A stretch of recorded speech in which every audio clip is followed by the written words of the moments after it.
Hey students, welcome to Magnet Brains. मैं हूं Shivani Sharma. I hope आप लोग बहुत अच्छे होंगे और बहुत मजे के साथ अपनी पढ़ाई कर रहे होंगे।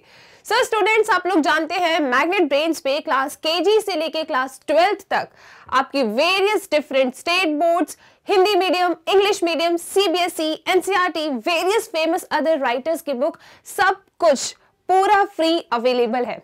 तो आपको जब भी पढ़ना है तो टेंशन क्यों लेना है। मैग्नेट ब्रेन्स पे आपको कोई भी पेड सब्सक्रिप्शन नहीं लेना होता है। आप आसानी से एकदम बेस्ट कंटेंट और बेस्ट टीचर्स के साथ अपनी पढ़ाई पूरी कर सकते हैं।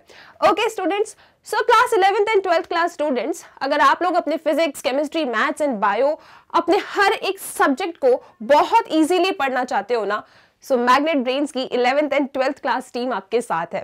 आप बहुत आसानी से यहाँ पढ़ सकते हो, अपनी नॉलेज इंक्रीज कर सकते हो और जो भी आपका एम है आप उसे अचीव डेफिनेटली कर लेंगे। ओके, सो आज का वीडियो होने वाला है एक्सरसाइज 10.3 इंट्रोडक्शन।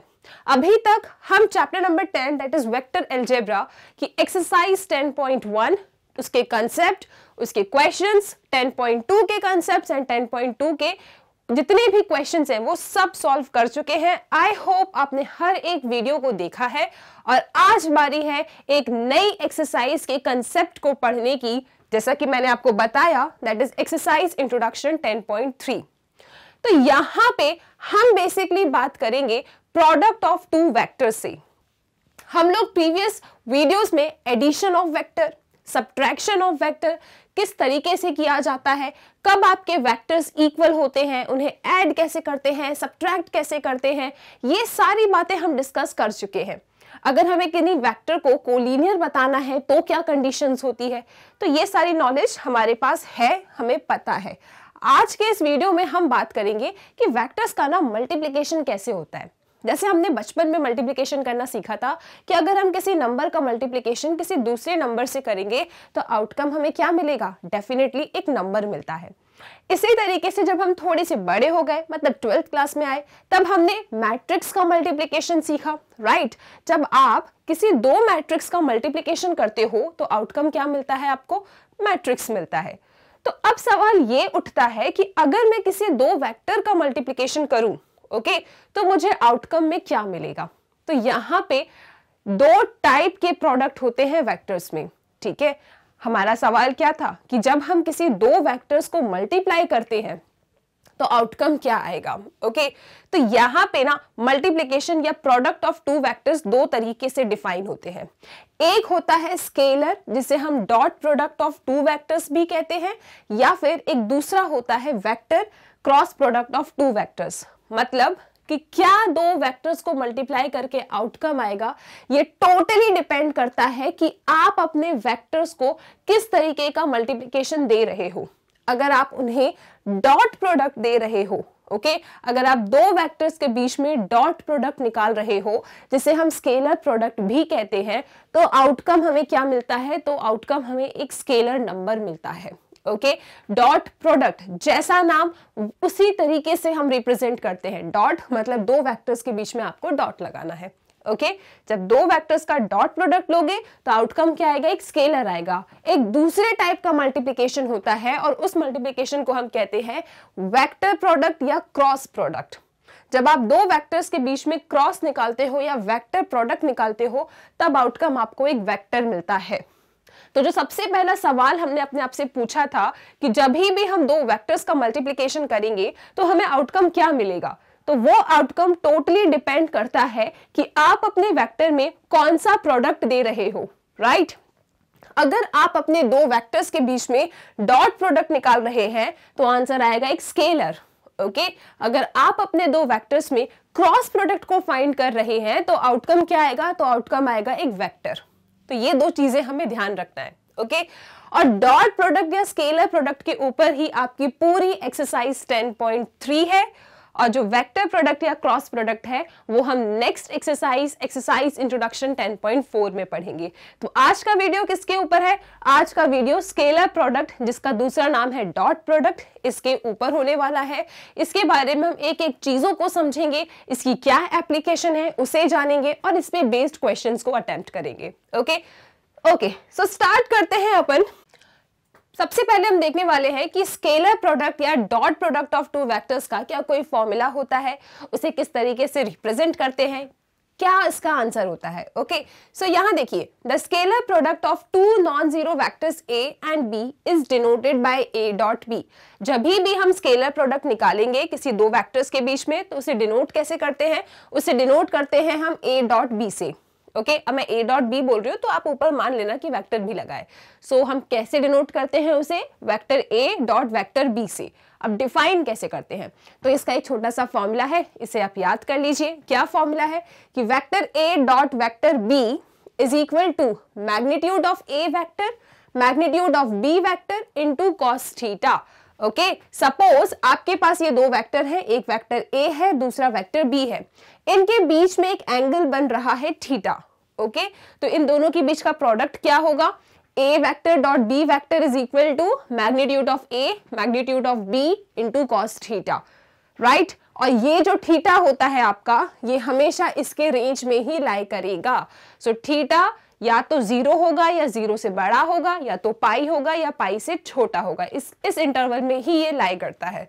तो जो आपके छोटे छोटे मार्क्स के क्वेश्चन होते हैं ना, 1 मार्क क्वेश्चन, तो वहां पे ना आपसे इस तरीके की कंडीशन ही पूछ ली जाती है। तो जब भी आप किसी फॉर्मूले को याद करते हैं और उसके साइड में कोई कंडीशन गिवन होती है, तो उस कंडीशन का आप बहुत अच्छे से ध्यान रखें, एकदम अपने दिमाग में फिक्स रखें कि जब भी डॉट प्रोडक्ट की बात कर रहे हैं तो इनका थीटा मैक्सिमम और मिनिमम कितना हो सकता है। तो 0 से 180 के बीच में ही आपका थीटा रहेगा यहाँ पे। ओके, चलो, सो क्या फॉर्मूला है डॉट प्रोडक्ट का। अब सुनो, यहाँ डॉट प्रोडक्ट है तो आपको डॉट ही बनाना पड़ेगा, आप यहाँ पे मल्टीप्लीकेशन का साइन नहीं बना सकते। ओके, सो डॉट प्रोडक्ट है तो डॉट ही बनाएंगे। कैसे रिप्रेजेंट करते हैं, vector a dot vector b is equal to magnitude of a magnitude of b into cos theta. अब देखो, यहाँ पे एक समझने की बात क्या है कि हम लेके चले थे दो वेक्टर्स को, उनका हमने प्रोडक्ट निकाला, और हमने आपको प्रीवियस स्लाइड में ये बताया कि डॉट प्रोडक्ट जो होता है ना, वो आउटकम आपको स्केलर देता है। स्केलर देता है मतलब कुछ ना कुछ मैग्नीट्यूड होगा, मतलब इसमें आई कैप, जे कैप या के कैप ऐसी कोई भी चीज आपको देखने के लिए नहीं मिलेगी, क्योंकि ये स्केलर आपको रिजल्ट देगा, यहाँ पे वेक्टर नहीं आता। तो आपके दिमाग में सवाल आ रहा होगा कि ऐसा जादू कैसे हो जाता है। तो सुनो आप लोग, आप जानते हो कि इसका फॉर्मूला क्या है। इसका फॉर्मूला है मैग्नीट्यूड ऑफ ए। ये मैग्नीट्यूड क्या होती है, लेंथ। लेंथ क्या है, कुछ ना कुछ स्केलर ही है। स्केलर मतलब रियल नंबर ले लो कोई। ओके, फिर दूसरा नंबर क्या है, मैग्नीट्यूड ऑफ बी। ये मैग्नीट्यूड ऑफ बी भी क्या होगा, स्केलर होगा, कोई ना कोई रियल नंबर होगा। ओके, सो ये भी स्केलर है। इसके बाद क्या लिखा है, cos थीटा। अब ये cos थीटा क्या है, थीटा तो एक एंगल है। ओके, तो cos थीटा भी क्या होगा, ये भी स्केलर होगा, कुछ ना कुछ इसका भी आपको नंबर मिलेगा। ओके, तो यहाँ पे कहीं पे भी क्या आपको आई कैप, जे कैप या फिर के कैप नजर आ रहा है, नहीं नजर आ रहा। मतलब जब भी आप डॉट प्रोडक्ट लेते हैं तो आउटकम हमेशा कैसा आता है, स्केलर आता है, और वो इन बातों से भी वेरीफाई हो रहा है, क्योंकि आप लोग जानते हैं डॉट प्रोडक्ट का फॉर्मूला क्या है, magnitude of A magnitude of B cos theta. Magnitude length एक नंबर होगा, मतलब स्केलर। मैग्नीट्यूड बी अगेन ये भी लेंथ है, कुछ ना कुछ नंबर होगा, फिर से स्केलर। फिर बात करते हैं cos थीटा। अब cos थीटा भी एक स्केलर होगा। तो ये सब के सब क्या है, ये सब के सब स्केलर है। इसका मतलब ये है कि जब भी आप डॉट प्रोडक्ट निकालेंगे दो वेक्टर्स के बीच में, आपको आउटकम क्या मिलेगा, स्केलर मिलेगा। जो थीटा होता है वो कहां से कहां लाई करता है, वो 0 से पाई के बीच में लाई करता है। ओके, तो आई होप ये फॉर्मूला आपको याद रहेगा।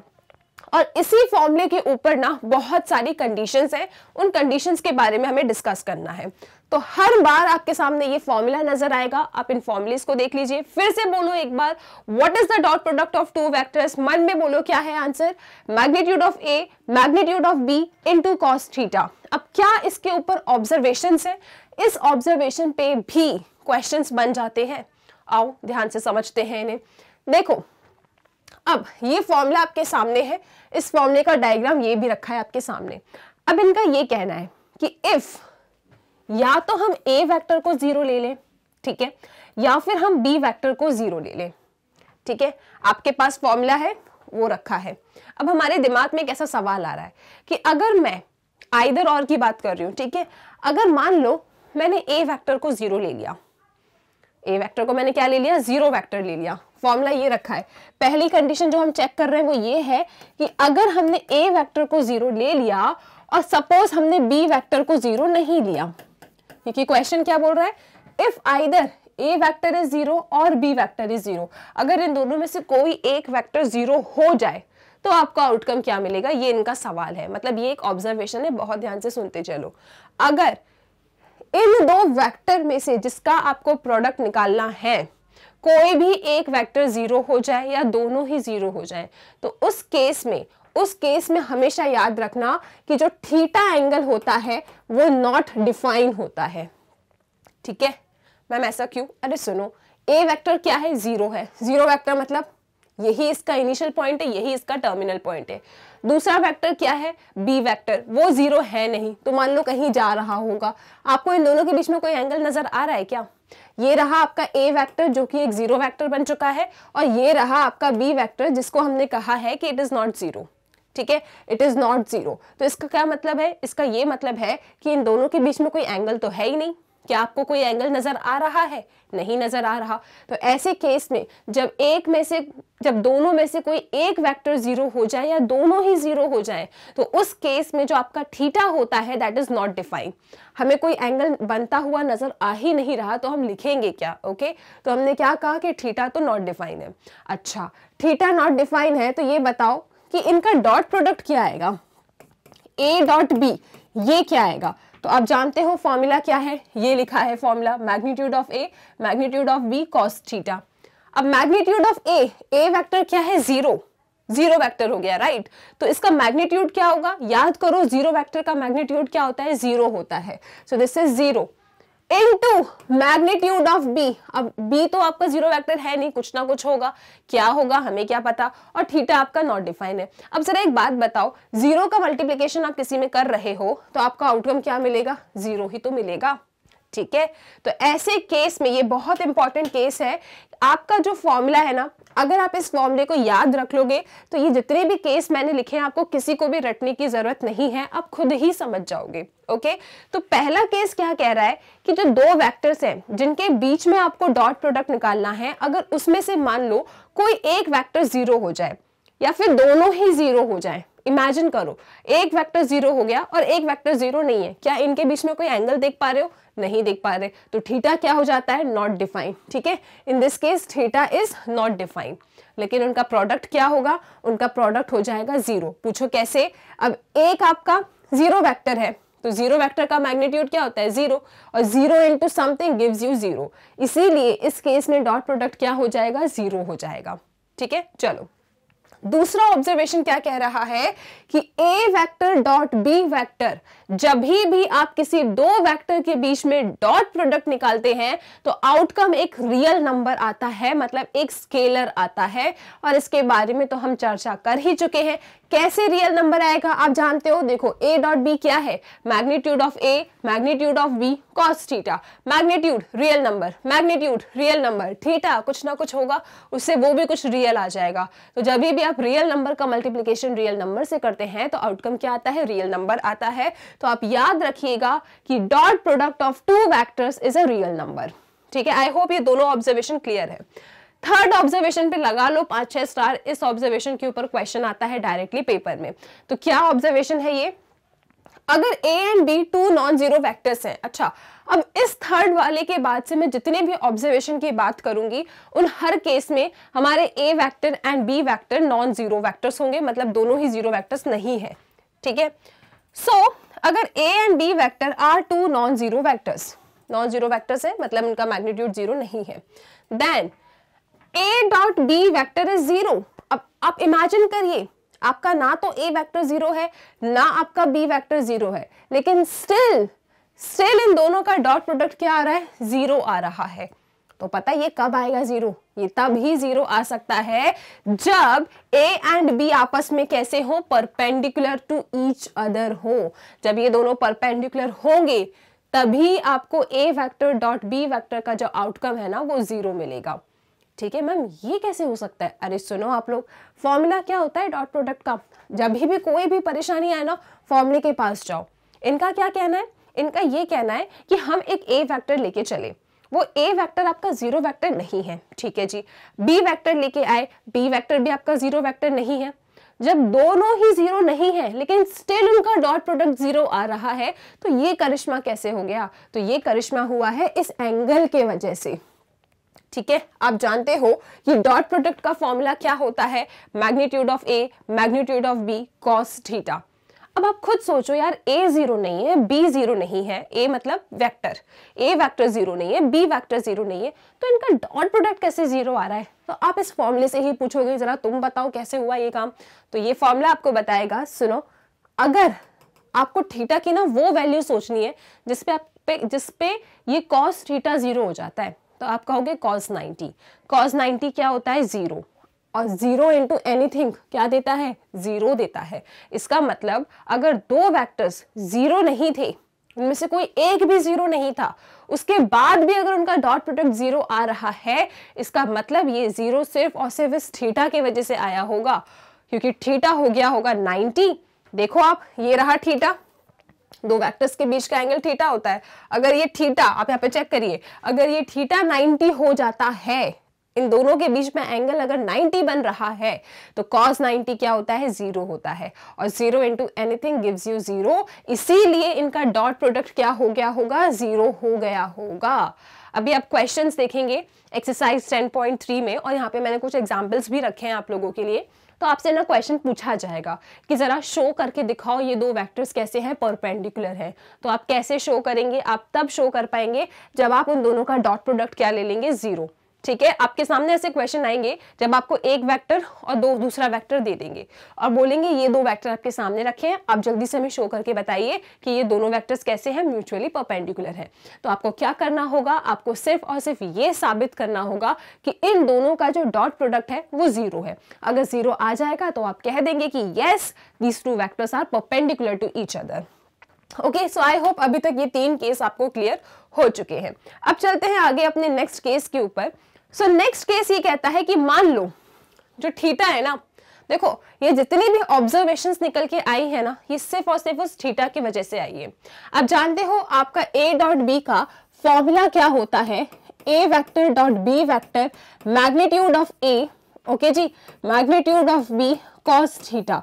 तो जितने भी ये आउटकम आ रहे हैं आपके सामने, जितने भी ये रिजल्ट आ रहे हैं, ये सब के सब थीटा की वजह से आ रहे हैं। अब इनका ये कहना है कि वेक्टर्स के साथ तो बहुत खेल लिया, अब एक काम करो, हम ना थीटा को जीरो ले रहे हैं, ठीक है। हम वेक्टर्स को जीरो नहीं ले रहे, वेक्टर्स अभी भी आपके नॉन जीरो ही है, हम थीटा जीरो ले रहे हैं। मतलब दो वेक्टर्स है, अब इमेजिन करो आप, ठीक है, एक वेक्टर ये रहा, दूसरा वेक्टर मान लो ऐसा है, ठीक है, ये इस तरीके से, ठीक। तो यहाँ पे क्या हो रहा है? इन दोनों के बीच का एंगल क्या है? जीरो, मतलब ये वेक्टर इसके ऊपर कोइंसाइड कर रहा है, मतलब कुछ इस टाइप का डायग्राम। ये आपका ए वेक्टर और बी वेक्टर भी क्या ए वेक्टर के ऊपर ही है। क्यों? क्योंकि इन दोनों के बीच का एंगल क्या बोल रहे हैं ये लोग? जीरो बोल रहे हैं, ठीक है। अगर ऐसा हो जाता है तो क्या होता है जरा बताओ? तो हम कहेंगे ज्यादा दूर हमें जाना नहीं है, ये रखा है रिजल्ट, यहाँ पे थीटा की जगह पे जीरो रख देंगे। कॉस जीरो क्या होता है? 1, कॉस जीरो 1 होता है, इसका मतलब 1 into something gives you something. तो आपके पास ए डॉट बी क्या आएगा? Magnitude of A into magnitude of B आ जाएगा, ठीक है। अगर दो वेक्टर्स के बीच का एंगल जीरो है, मतलब एक वेक्टर दूसरे वेक्टर के ऊपर ही है, कोइंसाइड कर रहा है, तो इस केस में जो डॉट प्रोडक्ट होता है इन दोनों के बीच का, वो क्या होता है? सिंपली इनके मैग्नीट्यूड का प्रोडक्ट। ऐसा क्यों? क्योंकि थीटा क्या हो गया? Zero, and cos zero is 1, 1 into magnitude gives you magnitude. Okay, तो ये रिजल्ट आप याद रखिए, आपको इन सबको रटने की जरूरत नहीं है, इस फॉर्मूले को याद रखो, जो भी एंगल से सब्स्टिट्यूट करके खुद चेक कर लिया करो, ठीक है। अब इस ही फॉर्मूले से एक बहुत शानदार रिजल्ट आया है जिसका यूज हम अपने वेक्टर्स के क्वेश्चंस को सॉल्व करने में करेंगे। देखो वेक्टर्स में ना कुछ इस टाइप के क्वेश्चन आएंगे जब आपको किसी भी एक वेक्टर की वैल्यू फाइंड करनी होगी और आपको ना कुछ मैग्नीट्यूड दे देंगे, कुछ चीजें दे देंगे, लेकिन आपको उतना सब कुछ देने के बाद भी ना आप ये क्लिक नहीं कर पाओगे कि इस क्वेश्चन को स्टार्ट कैसे करें, ठीक है। जब भी वेक्टर्स में शो दैट वाले क्वेश्चंस आएंगे, मैं आपको क्वेश्चंस बताऊंगी, ठीक है। तो जब भी उस टाइप के क्वेश्चंस आते हैं ना, तो वेक्टर के क्वेश्चन को स्टार्ट कैसे किया जाता है, तो स्टार्ट करने के लिए ये वाली प्रॉपर्टी महा इंपॉर्टेंट प्रॉपर्टी है, इसका आप ध्यान रखिएगा।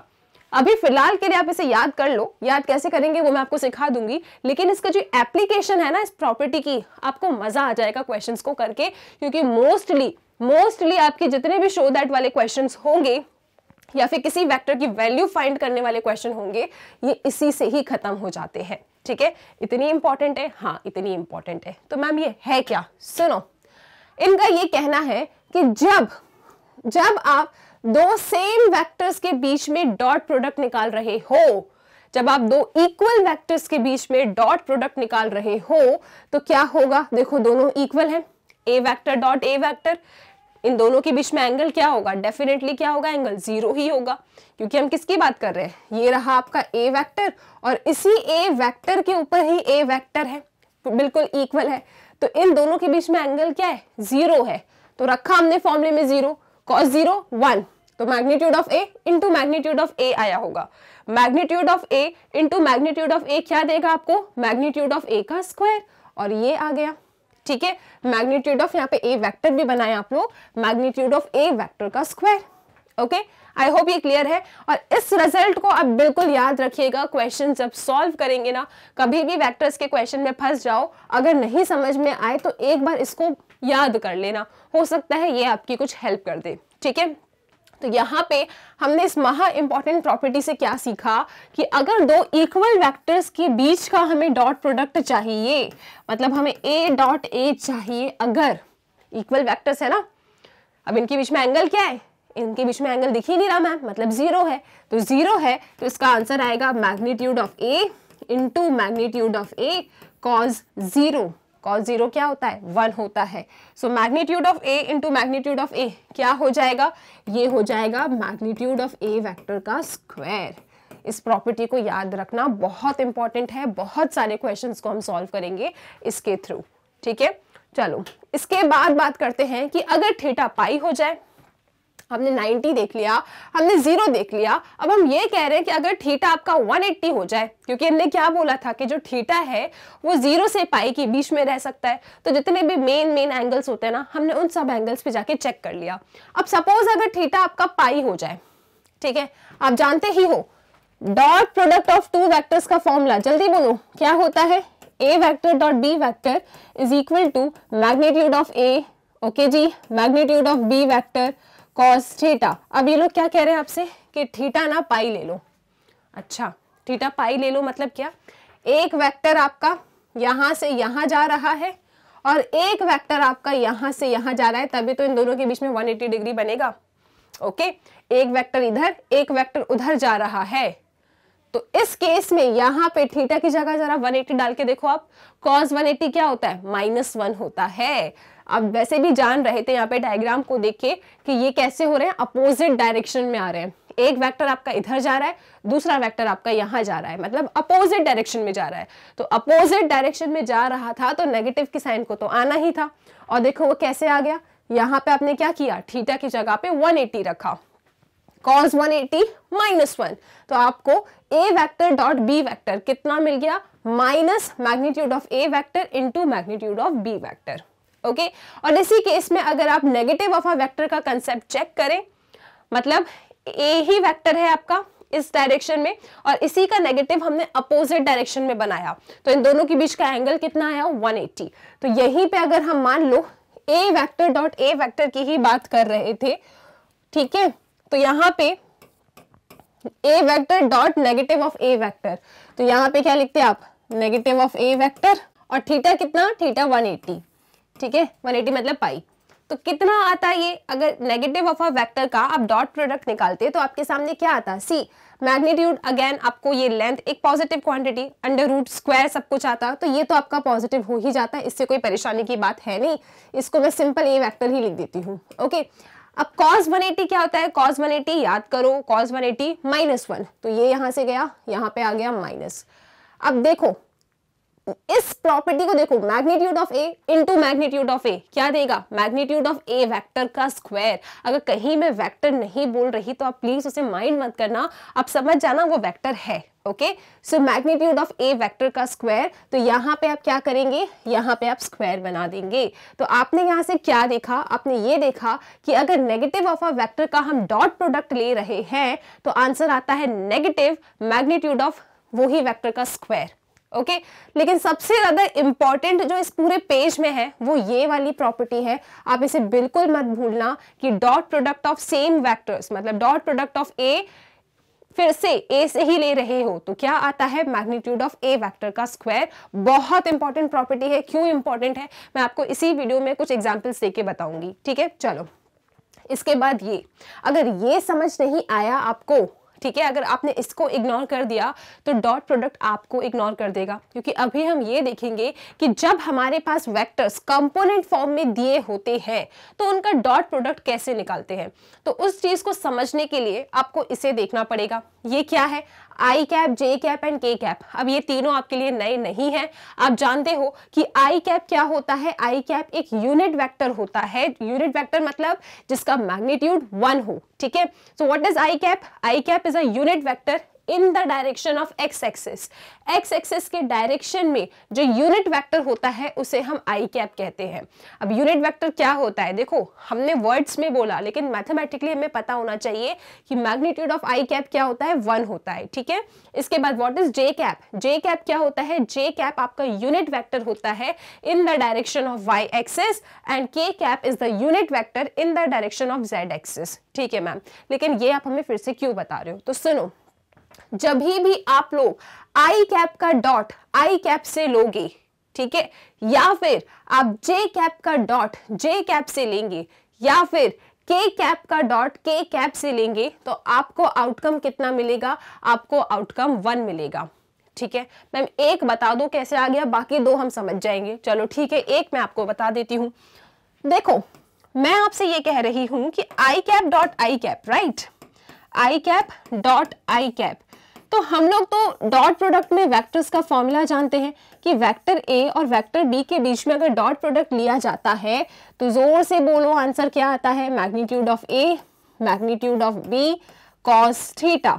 ठीक है, अब यहाँ पे हम क्या कर रहे हैं, आई कैप डॉट आई कैप ले रहे हैं। इसका मतलब क्या रहा होगा, ये आई कैप का मैग्नीट्यूड, आई कैप का मैग्नीट्यूड और कॉस, यहाँ पे थीटा कितना लेंगे जल्दी बताओ आप लोग, सेम वेक्टर्स है, I cap dot I cap बिल्कुल सेम वेक्टर है। इसका मतलब इन दोनों के बीच का एंगल क्या है, इन दोनों के बीच का एंगल है क्या, 0।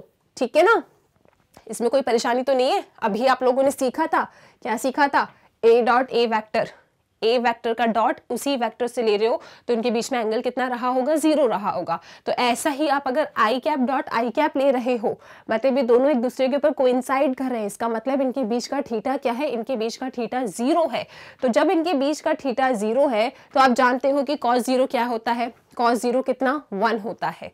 ठीक है, आई कैप क्या है, आई कैप तो यूनिट वेक्टर होते हैं, मतलब यूनिट वेक्टर का मतलब उन वेक्टर्स को यूनिट वेक्टर कहते हैं जिसका मैग्नीट्यूड 1। तो इस आई कैप का मैग्नीट्यूड निकालने के लिए बोल रहे हैं। हंसी आ रही है आपको, बताओ आई कैप का मैग्नीट्यूड क्या होगा, 1 होगा। तो इसको हटाया, यहाँ पे 1 लिखा। ठीक है, इस आई कैप का मैग्नीट्यूड क्या होगा, मैम ये तो यूनिट वेक्टर है ना, और यूनिट वेक्टर का मैग्नीट्यूड तो 1 होता है, मतलब ये रहा 1 और 1 इंटू 1 क्या होता है, 1 होता है। ठीक है, तो इस हिसाब से आपको आई डॉट आई कैप का डॉट आई कैप से निकाला तो कितना मिला, 1 मिला। ठीक है, तो इससे आप बहुत इंपॉर्टेंट चीज समझ रहे हो, क्या समझ रहे हो कि जब भी आप अपने वेक्टर्स के बीच में डॉट प्रोडक्ट ले रहे हैं तो हमेशा याद रखना कि I cap dot I cap आपको क्या देगा, 1 देगा। इसी थ्योरी से जे कैप डॉट जे कैप क्या देगा, 1 देगा, and K cap dot K cap क्या देगा, 1 देगा। अच्छा मैम ये सेम वाले तो हम समझ गए, फिर आपने यहाँ पे कुछ एक और रिजल्ट लिखा है, ये बताओ जरा ये क्या है, I cap dot J cap, मतलब जब हम सेम का डॉट सेम वाले से ले रहे थे, मतलब जब सब कुछ सेम टू सेम था, I cap dot I cap, J cap dot J cap, तब आंसर आपका 1 आ रहा था। लेकिन जहां पे हमने इसे डिफरेंट करने की कोशिश की, मतलब आई कैप डॉट जे कैप लिखा या फिर आई कैप डॉट के कैप लिखा या फिर जे डॉट के कैप लिखा या जे डॉट आई कैप, मतलब जितने भी वेरियस पेयर बन सकते हैं इन लोगों के, इनके अलग अलग के साथ, तो उन सब का डॉट प्रोडक्ट मैम 0 क्यों लिखा है? ये 0 क्यों आया, कैसे आया, ये समझा दो। ठीक है, जब भी आप सेम वालों के डॉट प्रोडक्ट लोगे, यूनिट वेक्टर्स की बात कर रही हो, तो आंसर 1 आएगा, और जब डिफरेंट यूनिट वेक्टर्स का डॉट प्रोडक्ट लेंगे तब आंसर 0 आएगा। अब ये 0 क्यों आएगा, बहुत इजीली आप समझ जाएंगे। ठीक है, मैं आपको एक समझा देती हूँ, उसके बाद जितने भी अलग अलग के डिफरेंट पेयर्स बनेंगे, जैसे आई का जे के साथ, आई का के साथ, ठीक है, डॉट जे का डॉट आई के साथ, जे का डॉट के साथ, या फिर के का डॉट आई के साथ, या के का डॉट जे के साथ, ये जितने भी पेयर अलग अलग डॉट प्रोडक्ट बनेंगे यूनिट वेक्टर्स के, वो सब 0 होंगे। एक बता देती हूँ, बाकी सब आप समझ जाएंगे। ठीक है, सो आई कैप डॉट जे कैप। अच्छा एक बात सुनो, ये आई थिंक आपको बहुत अच्छे से पता है कि जितनी भी ये एक्सेस है ना, एक्स वाई जेड, ये आपस में कैसी है मैम? बहुत अच्छी। नहीं, ये नहीं पूछ रही मैं, आपस में कैसी है मतलब इनके बीच का एंगल क्या होता है? They are mutually perpendicular, right?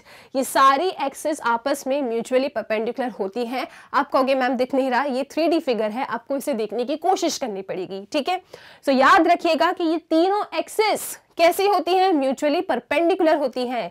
अब बार बार मैं परपेंडिकुलर शब्द बोल रही हूं, इसका मतलब क्या है कि एक्स एक्सेस का वाई एक्सेस के साथ जो एंगल है कितना है? 90। वाई एक्सेस का जेड एक्सेस के साथ जो एंगल है कितना है? 90। एंड जेड एक्सेस का एक्स एक्सेस के साथ जो एंगल है वो भी 90 है। अच्छा, इसका मतलब आई कैप का जे कैप के साथ जो एंगल है वो कितना है? 90, क्योंकि आई कैप एक्स एक्सिस पे है, जे कैप वाई एक्सिस पे है, और ये तीनों एक्सिस आपस में कैसी हैं?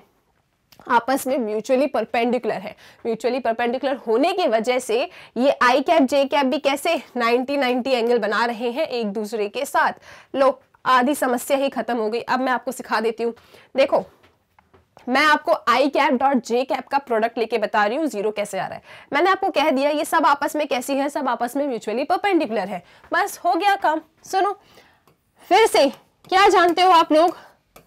आप लोग जानते हो कि दो वेक्टर्स का डॉट प्रोडक्ट, जितनी बार इस वीडियो में ये फॉर्मूला आएगा आप बिल्कुल उसे बार बार बोलो, सो दैट आपका ये वेक्टर अलजेब्रा जो चैप्टर है ना, जितना जल्दी मैं इसे खत्म कर दूंगी, मेरे साथ ही आप इस चैप्टर को खत्म कर दें। ठीक है, बहुत इजी चैप्टर है, साथ साथ में पढ़ते चलो और खत्म करते चलो। Right, so A vector dot B vector क्या है रिजल्ट? बोलो, ये होता है वेक्टर ए का मैग्नीट्यूड इनटू वेक्टर बी का मैग्नीट्यूड, और यहाँ पे क्या है?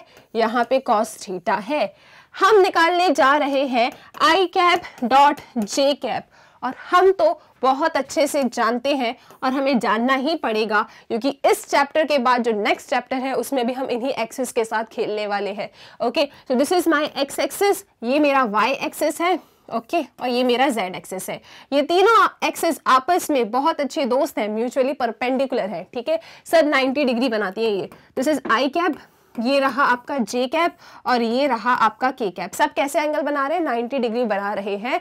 नहीं दिख रहा मैम? मन की आंखों से देखो, दिखेगा आपको 90 डिग्री बना रहे हैं। ओके, इसके बाद यहाँ रखो वैल्यूज को, यहाँ रखो। So this will B magnitude of I cap, magnitude of J cap, और यहां लिखेंगे आप लोग cos 90। ओके, अच्छा, magnitude of I cap, I cap क्या है? यूनिट वेक्टर है 1। Magnitude of J cap unit vector है 1। अब यहाँ पे ऐसे 1 1 करके ना 11 मत बना देना, समझ जाना मल्टीप्लिकेशन है। ठीक है, तो दिस इज 1 into 1, डेफिनेटली 1। उसके बाद cos 90, cos 90 क्या होता है? cos 90 0 होता है। तो 1 का मल्टीप्लिकेशन 0 के साथ कितना होगा? ये 10 नहीं लिखा है मैंने। मैं एक्चुअली ना यहाँ पे आपको ये समझाने की कोशिश कर रही हूँ कि ये सब तो स्केलर्स हैं, इनका मल्टीप्लिकेशन है, डॉट बनाओ क्रॉस बनाओ, क्या फर्क पड़ता है, लेकिन आप ना अपने मन में कैलकुलेशन कर लो। ठीक है, so this is 1, this is 1, this is 0। 1 का मल्टीप्लिकेशन 0 के साथ हाँ 0 होता है। ठीक है, तो आप क्या समझ गए कि I cap dot J cap आपको क्या दे रहा है? 0 दे रहा है। इसी तरीके से आई कैप डॉट के कैप क्या देगा? 0 देगा। जे कैप डॉट के कैप 0, ठीक है, मतलब जितने भी डिफरेंट आप यूनिट वेक्टर्स लेंगे उनका डॉट प्रोडक्ट 0 आएगा। कैसे 0 आएगा एक मैंने डिराइव करके बता दिया है, बाकी सब आप समझ जाएंगे। ओके, तो हम एग्जाम में ये डिराइव करते नहीं बैठेंगे, हमें तो बस ये रिजल्ट अपने दिमाग में याद रखना है कि डॉट प्रोडक्ट के केस में, मैंने क्यों चिल्ला के बोला डॉट प्रोडक्ट के केस में, क्योंकि वेक्टर प्रोडक्ट के केस में कुछ बहुत नया देखने के लिए मिलेगा, इसीलिए। ठीक है, सो याद रखिएगा कि डॉट प्रोडक्ट के केस में जब भी सेम यूनिट वेक्टर्स का आप डॉट प्रोडक्ट लें, I cap dot I cap, J cap dot J cap, K cap dot K cap, तो आपको आंसर 1 मिलता है। ओके, कैसे 1 मिलता है वो पूरी कहानी हम जानते हैं, राइट। फिर जब आप लोग यहाँ पे 2 यूनिट वेक्टर्स का डॉट प्रोडक्ट ले रहे हैं और वो दोनों यूनिट वेक्टर्स डिफरेंट हैं, तो उसका आंसर क्या आएगा, 0 आएगा। ठीक है, और यहाँ पे प्रीवियस स्लाइड में भी आप याद रखिएगा, यहाँ पे ये वेक्टर बना लेना ऊपर। ठीक है, A vector is equal to 0 vector या B vector is equal to 0 vector, तो ये थोड़ा सा आप देख लेना इसे। ओके, चलो, तो आई होप आपको यहाँ से जितने भी रिजल्ट है ना ये क्लियर हो चुके हैं। इस पेज में महा इंपॉर्टेंट रिजल्ट कौन सा है, मैम ये वाला महा इंपॉर्टेंट रिजल्ट है, इससे हम बहुत सारे क्वेश्चन सॉल्व करेंगे, हम ये समझ चुके हैं। और इस महा इंपॉर्टेंट रिजल्ट के ऊपर यहाँ पे वेक्टर का साइन अवश्य बनाए। ठीक है, इसके बाद ये भी बहुत ज्यादा इंपॉर्टेंट है, याद रखना, ये दोनों चीजें बहुत इंपॉर्टेंट है, बाकी सब आप आसानी से डिराइव कर सकते हो। ठीक है, ओके, अब क्या आएगा, अब आपके पास एक और ऑब्जर्वेशन आएगा। हम इतना ऑब्जर्व करना सीख गए, जी हाँ, और ऑब्जर्वेशन, और ये ऑब्जर्वेशन बहुत इंपॉर्टेंट है। बेसिकली डॉट प्रोडक्ट की ना एक अच्छी खासी एप्लीकेशन यही है कि डॉट प्रोडक्ट के हेल्प से हम बहुत आसानी से उस एंगल को फाइंड कर लेते हैं जो ये 2 वेक्टर्स के बीच में है। तो जब आपके पेपर में क्वेश्चन आए ना, find the angle between 2 vectors, और 2 वेक्टर्स आपके सामने रखे हैं, आप डॉट प्रोडक्ट लगाइएगा और आंसर निकाल लेना। मैम कैसे, अरे सुनो आप लोग, क्या ऑब्जर्वेशन है ये, ऑब्जर्वेशन कह रहा है the angle between 2 non zero vectors A and B. मैंने कहा था स्टार्टिंग के 2 को छोड़ के जितने भी हम वेक्टर्स की बात करेंगे वो सब नॉन जीरो होंगे। Okay, so the angle between 2 non zero vectors A and B is given by this. अब आप गुस्से हो रहे हो, आप बोल रहे हो मैम ये नया फॉर्मूला क्यों लिख रहे हो, नया कहाँ है, वो ही तो फॉर्मूला है, बस हमने थोड़ा सा उसका लिखने का तरीका बदल दिया है। ठीक है, आप लोग क्या पढ़कर आए, देखो ये तो कहने का एक तरीका है कि नया फॉर्मूला है, नया नहीं है। देखो सुनो, हम जानते हैं कि vector A dot vector B क्या होता है, ये होता है मैग्नीट्यूड ऑफ ए, ओके, और ये होता है मैग्नीट्यूड ऑफ बी, और ये होता है कॉस थीटा, राइट। ये फॉर्मूला आपने पढ़ा, पेपर में मान लो क्वेश्चन आ गया कि find the angle between 2 vectors A and B, तो क्या आपको ये फॉर्मूला बताने की जरूरत है क्या, आप तो यहीं से बना लोगे फॉर्मूला, इसी से तो बनाए। ठीक है, 2 वेक्टर है ए, दूसरा वेक्टर है बी, ये रहा ए वेक्टर, ये रहा बी वेक्टर, इनके बीच का एंगल चाहिए, थीटा चाहिए, तो ये जो प्यारा सा छोटा सा फॉर्मूला है ना, इसी को थोड़ा सा घुमा दो, ये फॉर्मूला बन जाएगा। कैसे, अरे कॉस थीटा यहाँ फिक्स रखो, इसको नीचे लेकर आ जाओ, ये यहाँ से जाएगा तो यहाँ आ जाएगा magnitude of A into magnitude of B, and this is my what, cos theta. आ गया नया फॉर्मूला। ठीक है, अगर आपको कभी भी 2 वेक्टर्स के बीच में एंगल चाहिए तो उसी फॉर्मूले को याद कर दिया करो, कॉस थीटा को यहाँ रख दिया करो, बाकी की चीजें यहाँ सेंड कर दिया करो। ठीक है, मैम हमें तो थीटा चाहिए, आपका कॉस थीटा आया है। हाँ मुझे पता है आप में से किसी ने ये बात नहीं कही, क्योंकि आप जानते हो थीटा आ गया ना, तो यहाँ पे कॉस इनवर्स कर दो, लो थीटा की वैल्यू आ जाएगी। खुश हो गए, बस इतना सा काम था, राइट। तो ये तो तरीके हैं क्वेश्चंस को घुमाने के, कोई मुश्किल वाली बात है नहीं। आप बहुत अच्छे से angle between 2 non zero vectors find कर लेंगे। इसके ऊपर भी एक क्वेश्चन पेपर में आता है। ओके, प्रीवियस वीडियो में मैंने आप लोगों से बात किया था कोलिनियर का कंसेप्ट, उसके ऊपर भी क्वेश्चन आता है, dr फाइंड करो, dc फाइंड करो, इन सब के ऊपर ना क्वेश्चंस आते हैं। तो जितने भी टॉपिक्स मैं आपको कह रही हूं आप मान लीजिए वो बहुत इंपॉर्टेंट है, और वहीं से घुमा फिरा के आपसे क्वेश्चन पूछे जाते हैं पेपर में। ठीक है, ओके, तो 2 नॉन जीरो वेक्टर्स के बीच का एंगल क्या होता है हमने ये देख लिया है, इसमें कोई बहुत बड़ी बात नहीं थी। क्या था, a vector dot b vector divided by magnitude of a into magnitude of b। Okay, right. अब ये प्रॉपर्टीज को कभी भी इग्नोर ना करें। पहली प्रॉपर्टी क्या है, the scalar product is commutative. जो स्केलर प्रोडक्ट होता है वो कम्यूटेटिव होता है। स्केलर प्रोडक्ट मतलब डॉट प्रोडक्ट, ठीक है मैम, वेक्टर प्रोडक्ट क्या होता है 10.4 के इंट्रो में बताऊंगी मैं, अभी तो आप इसको समझिए। स्केलर प्रोडक्ट क्या है, कम्यूटेटिव है।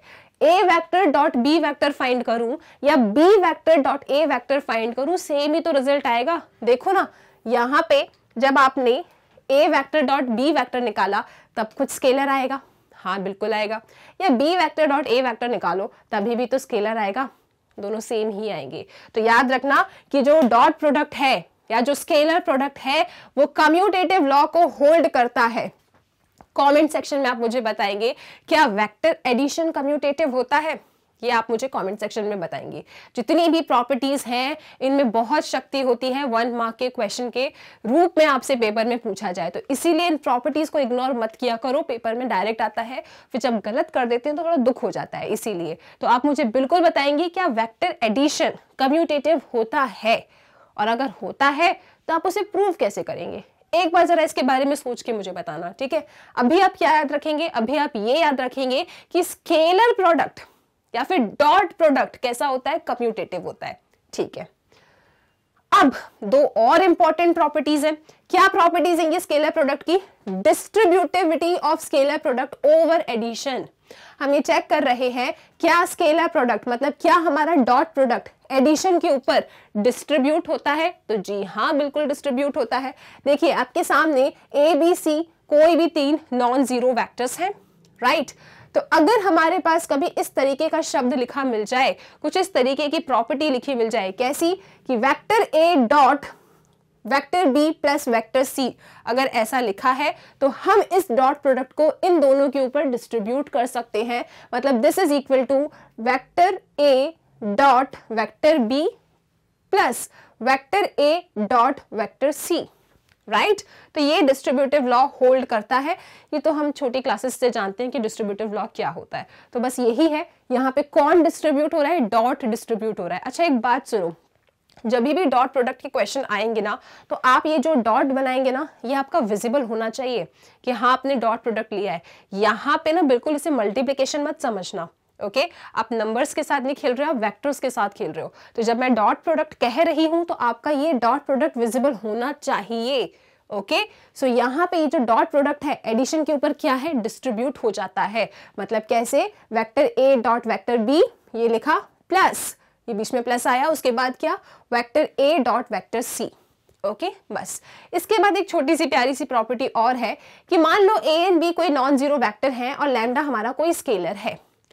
अब यहाँ पे ये जो लैम्डा है ना, अगर मान लो वेक्टर ए और वेक्टर बी का आप डॉट निकाल रहे थे, अचानक से ने कहा कि इस लैम्डा का मल्टीप्लिकेशन करो, तो आप इस लैम्डा का मल्टीप्लिकेशन किसी भी तरीके से कर सकते हो, किसी भी एक में कर दो। चाहो तो ए वेक्टर में लैम्डा का मल्टीप्लिकेशन कर लो, फिर उसका डॉट बी वेक्टर से ले लेना, या फिर आप चाहें तो पहले ए वेक्टर और बी वेक्टर का डॉट ले लें, जो भी आंसर आया है उसमें लैम्डा का मल्टीप्लिकेशन कर दें, या फिर आप ए वेक्टर को बाहर रखें, लैम्डा का मल्टीप्लिकेशन बी वेक्टर में कर दें, जब इनका मल्टीप्लिकेशन हो जाए तब आप डॉट ले लें ए वेक्टर से। मतलब कहने का मतलब ये है कि जब भी आपके सामने दो वेक्टर्स आएंगे ए एंड बी और आपसे कहा जाता है कि सुनो इस लैम्डा का मल्टीप्लिकेशन कर दो इन दोनों में, तो आप किसी भी तरीके से कर सकते हो।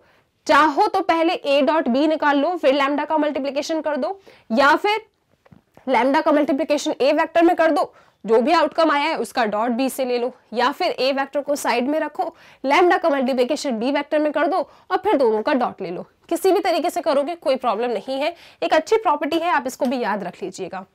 इसके बाद हम बात करते हैं इस छोटे से प्यारे से नोट की। बहुत अच्छा नोट है ये। क्या कह रहा है ये, बेसिकली आपको सिखा देगा कि दो वेक्टर्स जब कंपोनेंट फॉर्म में गिवन होते हैं तो उनका डॉट प्रोडक्ट लिखने का तरीका क्या होता है। तो देखो, If two vectors A and B are given in component form, ये वेक्टर A है, ये वेक्टर B है।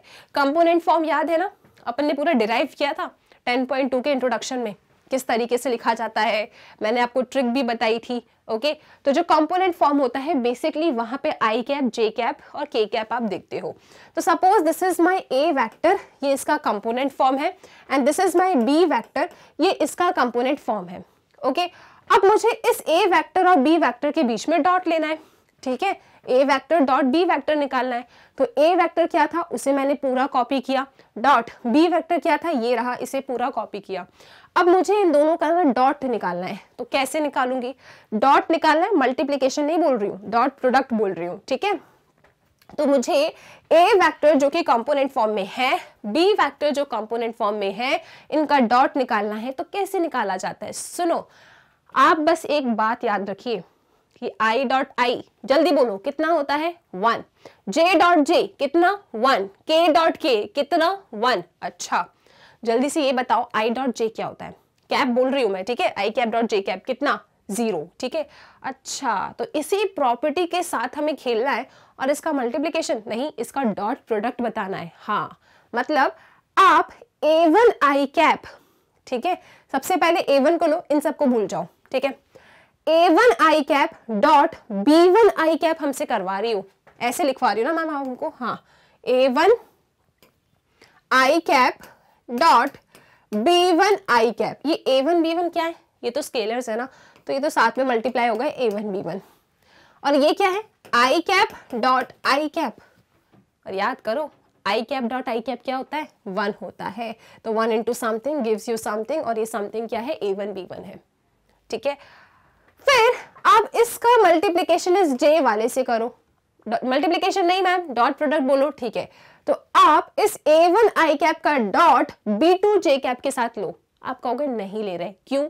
क्योंकि हम जानते हैं आई कैप डॉट जे कैप 0 होता है, तो हम क्यों मेहनत करें? हम क्यों लिखे a1 b2 उसके बाद क्या? आई कैप डॉट जे कैप? क्यों लिखे हम ऐसा? क्योंकि हमें पता है I cap dot J cap तो 0 होने वाला है। तो इसीलिए मैम, आप जो हमें समझाना चाह रहे हो ना, हम पहले ही समझ गए हैं। आप हमसे ये कहना चाह रहे हो कि जितने भी सेम नंबर्स हैं, ओके, जो भी सेम कंपोनेंट फॉर्म वाले वेक्टर है, उनका नंबर, उनका मल्टीप्लिकेशन कर दो बस। मतलब आप इसका डॉट इससे ले लो, राइट? क्या मिला? a1 b1 मिला। आई कहाँ चला गया? आई डॉट आई 1 हो गया ना, ठीक है। आप उसके बाद जब हमसे कहेंगे ना कि a1 आई कैप का मल्टीप्लिकेशन b2 जे कैप के साथ लो, तो हम कहेंगे नहीं ले रहे, क्योंकि I cap dot J cap ma'am 0 होता है, तो लेने का क्या मतलब है? और सिमिलरली मैम, जब आप हमसे कहेंगे ना कि a1 आई कैप का डॉट b3 के कैप से लो, तो हम कहेंगे कि हम बहुत अच्छे से जानते हैं आई cap dot K cap different है। डिफरेंट यूनिट वेक्टर्स का डॉट प्रोडक्ट कितना होता है? 0। तो हम उन्हें नहीं लेने वाले। तो हम कुल मिला के ये सारी बातें समझ गए हैं कि जब भी कंपोनेंट फॉर्म में हमारे पास वेक्टर होता है, तो बस हमें आई वाले का डॉट आई वाले से लेना है, जे वाले का डॉट जे वाले से लेना है, और के वाले का डॉट के वाले से लेना है। और ये आई जे के अपने आप चले जाएंगे, क्योंकि हम जानते हैं कि I cap dot I cap 1, J cap dot J cap 1, K cap dot K cap 1, और बाकी बस ये स्केलर्स ही आ जाएंगे। मतलब a1 b1 plus a2 b2 plus a3 b3, ठीक है। आई होप ये बातें क्लियर है। चलो, अगर ये क्लियर है तो एक एग्जाम्पल ले लेते हैं अपन। आ जाओ, एग्जाम्पल देखिए आप लोग। आपसे कह रहे हैं find angle theta between the vectors A and B, ठीक है। मैंने कहा था ना, एंगल फाइंड करने वाले क्वेश्चंस आते हैं पेपर में, ओके। तो यहाँ पे आपके सामने दो वेक्टर्स हैं, एक वेक्टर ये रहा, दूसरा वेक्टर ये रहा, इन दोनों के बीच का एंगल चाहिए, ओके। तो हम सबसे पहले क्या करेंगे? हम सबसे पहले ना अपने क्वेश्चन को बोलेंगे। आओ तुम्हें एक बार लिख लें, क्या है ये question? A vector is equal to I cap plus J cap minus K cap. B vector क्या है? बी वेक्टर है आपका I cap minus J cap plus K cap. हमें चाहिए क्या? एंगल। अच्छा, फिर आप क्या जानते हो? बहुत कुछ जानते हो, जैसे कि we know that vector A dot vector B क्या होता है? Magnitude of A vector into magnitude of B vector into cos theta, ठीक है। मैं यहाँ पे इनटू क्यों बोल रही हूँ? क्योंकि यहाँ पे डॉट या क्रॉस का कुछ लेना देना नहीं है। यहाँ पे बेसिक वाला जो मल्टीप्लिकेशन आप बचपन में सीख के आए ना, जैसे 2 इंटू 1 2 होता है, 2 2 जा 4, यहाँ पे बेसिक वाला मल्टीप्लिकेशन ही करना है। और ये रहा आपका डॉट। अब आप मुझसे पूछोगे मैम, इस क्वेश्चन में कहीं ऐसा तो बोला नहीं था कि डॉट प्रोडक्ट निकालो, तो आपने डॉट प्रोडक्ट क्यों लिखा? ऐसा मैंने इसीलिए किया क्योंकि मैंने अभी आपको बताया था कि जब भी आपको एंगल फाइंड करने हो, दो वेक्टर्स आपके पास हो, तो आप इस डॉट प्रोडक्ट को ना याद कर लिया करो। इससे आप आसानी से एंगल फाइंड कर सकते हो, ठीक है। तो चलो क्या करेंगे अब आप? थीटा आप यहाँ पे लिख देना, let theta be the angle between A and B vector, right. तो यहाँ से कॉस थीटा कितना आएगा? कॉस थीटा बन जाएगा आपका vector A dot vector B divided by magnitude of A into magnitude of B, okay. इतना काम किया। अब अब आप देख रहे हो कि आपको क्या क्या चाहिए। ये तो फॉर्मूला है, जब आपके पास ये सारी चीजें आ जाएंगी तो उठा के यहाँ सब्स्टिट्यूट कर देना, आपको इन दोनों के बीच का एंगल थीटा मिल जाएगा। ओके, यहाँ पे एक लाइन लिख देना कि let theta be the angle between vector A and vector B. Okay, so ma'am सबसे पहले हमें डॉट प्रोडक्ट लेना है, vector A dot vector B. चलो सिखा देती हूँ मैं आपको। तो सबसे पहले हम डॉट प्रोडक्ट ऑफ ए और डॉट प्रोडक्ट ऑफ बी निकालने की कोशिश कर रहे हैं। तो ए क्या है मेरा, ए है I cap plus J cap minus K cap. ये डॉट आपका दिखना चाहिए पेपर में भी, ठीक है, this is dot. B cap, B vector क्या है, I cap minus J cap plus K cap. मैंने इन दोनों वेक्टर्स को यहाँ पे लिख दिया है। इन दोनों के बीच का क्या निकालना है, डॉट निकालना है। तो सुनो, आप जानते हो अभी मैंने सिखाया कि जो सेम कंपोनेंट्स है ना, सेम यूनिट वेक्टर्स, उनका मल्टीप्लिकेशन मतलब उनका डॉट ले लिया करो। जो डिफरेंट है उनका डॉट तो जीरो ही आएगा। तो आप यहाँ पे देख सकते हैं आई डॉट आई कितना होगा, 1, ठीक है, आई डॉट आई 1 हो जाएगा। उसके बाद प्लस जे डॉट माइनस जे, क्या देख रहे हो आप लोग, जे डॉट माइनस जे, ऐसा देख रहे हो। तो आप जानते हो प्लस माइनस क्या होता है, माइनस होता है, पहले तो वो बना दो, ठीक है। और फिर नॉर्मली आप इसको क्या देखेंगे, नॉर्मली आप इसको देखेंगे जे cap dot J cap. J cap dot J cap क्या होता है, 1 होता है, तो आपने यहाँ पे 1 लिखा। इसके बाद माइनस प्लस क्या, माइनस। फिर देखो के कैप डॉट के कैप कितना, 1, तो इस तरीके से लिख दिया। ये क्या आया, ये आया है आपका vector product of A and B, sorry cross नहीं, क्या है ये, scalar product of A and B, ठीक है, it is the scalar product of A and B vector. तो कितना आ रहा है मैम, ये आ रहा है -1, ठीक है। इसको सिंप्लीफाई किया तो कितना आया, -1 आया। क्या यहाँ पे किसी को कोई परेशानी, हमने कैसे लिया डॉट प्रोडक्ट, हमने आपको अभी समझाया था कि जो भी सेम यूनिट वेक्टर्स होते हैं सिर्फ और सिर्फ उनका डॉट लिया जाता है।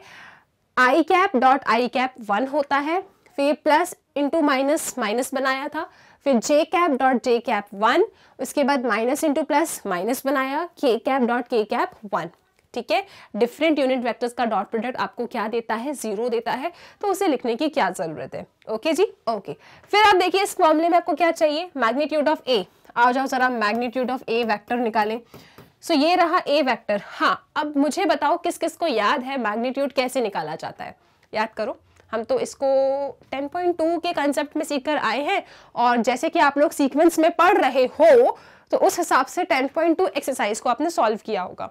तो उधर भी हमने मैग्नीट्यूड के बारे में डिस्कशन किया था, how to find magnitude of a vector. बताइए जरा, किसी भी वेक्टर का मैग्नीट्यूड कैसे फाइंड किया जाता है। तो देखो मैम पता है हमको, कुछ नहीं करना, अंडर रूट बनाना है। अच्छा जी, ठीक है। आई का जो कोएफिशिएंट है उसका स्क्वायर प्लस जे का जो कोएफिशिएंट है उसका स्क्वायर प्लस के का जो कोएफिशिएंट है उसका स्क्वायर, तीनों को कर दो ऐड और हो जाओ आप खुश। तो ठीक है, आई का कोएफिशिएंट क्या है 1, तो 1 का स्क्वायर, बीच में बनता है प्लस। जे का कोएफिशिएंट 1, तो 1 का स्क्वायर, बीच में बनता है प्लस। के का कोएफिशिएंट -1, तो -1 का स्क्वायर। -1 का स्क्वायर क्या ही देगा, 1 देगा ना। 1 का स्क्वायर क्या, 1, 1 का स्क्वायर क्या, 1। कितना मुश्किल ऐड करना है ना, कितना होगा 3। तो आपके पास मैग्नीट्यूड ऑफ ए वेक्टर कितना आया, 3 आया। और इसी तरीके से आप लोग मैग्नीट्यूड ऑफ बी वेक्टर भी निकाल लेंगे। क्या होगा, चलो साथ में फाइंड करते हैं। आई का कोएफिशिएंट क्या है 1, सो 1 का स्क्वायर, कुछ भी हो जाए बीच में तो प्लस आना है, प्लस। फिर क्या है, जे का कोएफिशिएंट क्या है बी वेक्टर में, देखो -1, तो -1 का स्क्वायर प्लस के का कोएफिशिएंट कौन है 1, सो 1 का स्क्वायर। तो कितना हो रहा है ये -1 का स्क्वायर क्या कर लेगा, 1 बन जाएगा। और ये z नहीं है, स्क्वायर है, और ये 2 है, तो क्या आ रहा है ये, अजीब सा लिखा है आपने, 1 + 1 + 1, 3 ही तो आ रहा है। तो बी वेक्टर का मैग्नीट्यूड भी क्या आ रहा है, बी वेक्टर का मैग्नीट्यूड भी 3 आ रहा है। तो हमारे पास इस फॉर्मूले में रखने के लिए सारी चीजें आ चुकी हैं, बस अब हमें सब्स्टिट्यूट करना है। So cos theta is equal to A vector dot B vector कितना, -1 divided by magnitude of A into magnitude of B. Magnitude of A कितना आया, √3 इंटू, ठीक है, इंटू मतलब बचपन वाला into, so into magnitude of B √3। अब बताओ √3 का मल्टीप्लीकेशन √3 से कितना 3, तो आपको कितना मिल रहा है, आपको मिल रहा है -1/3। क्या मिला, cos थीटा। क्या चाहिए, थीटा चाहिए, तो ठीक है ना, आपको यहां से इधर लिख देती हूं मैं। ओके ये तो cos थीटा -1/3 आया है, तो थीटा कितना आ गया, थीटा आ गया cos इनवर्स -1/3। बताओ आंसर आया, और क्वेश्चन कैसा लगा, आंसर आया आप लोगों को, थीटा कितना आया, cos इनवर्स -1/3। क्या किसी को मल्टीप्लिकेशन या डॉट प्रोडक्ट लेने में परेशानी आ रही है, बताओ जरा मुझे। अगर डॉट प्रोडक्ट लेने में कोई दिक्कत है तो एक बार फिर से सुन लो आप लोग कि डॉट प्रोडक्ट में हमेशा आप जो भी i के कोएफिशिएंट्स है दोनों तरफ उनका मल्टीप्लिकेशन करते हो, और i का डॉट i का आई कैप का डॉट आई कैप के साथ 1 दे देता है। आपको कभी भी आई का डॉट जे के साथ लेने की कोई ज़रूरत नहीं है क्योंकि वो 0 आएगा, और ना ही आपको आई का डॉट के साथ लेना है क्योंकि वो 0 आएगा। तो जो सेम कंपोनेंट्स है सिर्फ उनका डॉट ले लिया करो, उनका जो भी कोएफिशिएंट्स है उन्हें लिख दिया करो, और आप अच्छे से जानते हो कि I dot I cap dot I cap 1, J cap dot J cap 1, K cap dot K cap 1। अगर थोड़ा सा कॉन्फिडेंस कम लग रहा है डॉट प्रोडक्ट में तो आगे बहुत सारे क्वेश्चंस हैं। एक्सरसाइज 10.3 में भी बहुत सारे क्वेश्चंस हैं जहां पे हम सिर्फ डॉट प्रोडक्ट ले रहे होंगे। तो आपका 10.3 एक्सरसाइज खत्म होते होते ये पूरा चीज बहुत अच्छे से क्लियर हो जाएगा। ओके बाकी सारी चीजें समझ में आई है तो आगे चले एक और एग्जाम्पल देखते हैं। ठीक है ओके जी, नेक्स्ट एग्जाम्पल है आपका, क्वेश्चन लिखा है कि if vector A is this and vector B is this then show that vector A plus B and vector A minus B are perpendicular. हमने आपको क्या दिया है, हमने आपको दो क्वेश्चंस, हमने आपको दो वेक्टर्स दे दिए। कौन कौन से, आओ जरा उन्हें कॉपी करें। हमने आपको वेक्टर ए दे दिया है, क्या है वो 5i cap minus J cap minus 3k cap. ठीक है -3k कैप एक वेक्टर ये है, और दूसरा वेक्टर क्या है बी वेक्टर। ये बी वेक्टर क्या है आपका I cap plus 3j cap minus 5k cap. ये रहे आपके दो vectors A vector and B vector. Question वाले आपसे चाहते हैं ये दो वेक्टर्स देके कि आप हमें vector A plus B and vector A minus B perpendicular है ये शो करके बताओ। ठीक है, इनने क्या किया, सिर्फ आपको ए एंड बी वेक्टर दे दिया, और आपसे क्या पूछ रहे हैं, आपसे पूछ रहे हैं कि vector A plus vector B perpendicular है vector A minus vector B से, ये आप शो करके बता दो। ये इस क्वेश्चन का कहना है। हम आपको दे रहे हैं ए वेक्टर बी वेक्टर, आप हमें addition of these two vector and the subtraction of these two vector perpendicular है ये बता दो। हमने कहा ठीक है, कोई बहुत बड़ी बात नहीं है। सबसे पहले ये परपेंडिकुलर है, इसे बताने से पहले हमें इन दोनों वेक्टर का एडिशन और सब्ट्रैक्शन फाइंड करना पड़ेगा, और ये हम बहुत साल पहले पढ़ के आए थे, ऐसा हम नहीं कहेंगे। हमने जस्ट 10.2 में ही ये सीखा था कि दो वेक्टर्स अगर कंपोनेंट फॉर्म में है तो उन्हें ऐड कैसे करते हैं और सब्ट्रैक्ट कैसे करते हैं। ठीक है, तो इस क्वेश्चन में आपका जो सबसे पहला काम होगा, देखो ये तो आपको शो करना है, क्या शो करना है आपको, ये वाली लाइन, ये तो आपको शो करना है, इससे तो हम बात अभी कर नहीं रहे। ठीक है, इसके बारे में हमें बहुत ज्यादा सोचना पड़ेगा। उससे पहले अब इन दोनों को परपेंडिकुलर करना है, इनको इस क्वेश्चन में लाना भी तो पड़ेगा, vector A plus vector B भी तो पहले फाइंड करना पड़ेगा। तो जो पहला काम आपका इस क्वेश्चन में होगा वो ये होगा कि आप लोग vector A plus vector B बताएंगे और साथ ही साथ vector A minus vector B find करेंगे। पहले आप इन दोनों को फाइंड कर लेना, इसके बाद हम सोचेंगे कि ये परपेंडिकुलर है या नहीं है, और अगर है तो कैसे बताएं, ये सारी चीजें हमें सोचनी पड़ेगी। ओके, तो सबसे पहले ऐड कर लेते हैं। ओके, वेक्टर ए और वेक्टर बी को कैसे ऐड करेंगे, याद करो, जो भी लाइक टर्म्स होते हैं, बचपन में ऐसे पढ़कर आए ना, जो भी लाइक टर्म्स होते हैं उनको ही ऐड या सब्ट्रैक्ट कर सकते हैं। तो यहाँ पे भी वही लॉजिक है, जो भी आई कैप वाले कोएफिशिएंट्स हैं वो ऐड हो जाएंगे साथ में, जे कैप वालों का साथ में ऑपरेशन होगा और के कैप वालों का साथ में ऑपरेशन होगा। इनने क्या बोला है, ऑपरेशन क्या बोला है, एडिशन का बोला है। तो आप क्या करेंगे, आपका वेक्टर ए क्या है, आपका वेक्टर ए है 5i cap minus J cap minus 3k cap. इस ए वेक्टर को आपको ऐड करना है बी वेक्टर से, तो यहाँ पे प्लस बनाइए।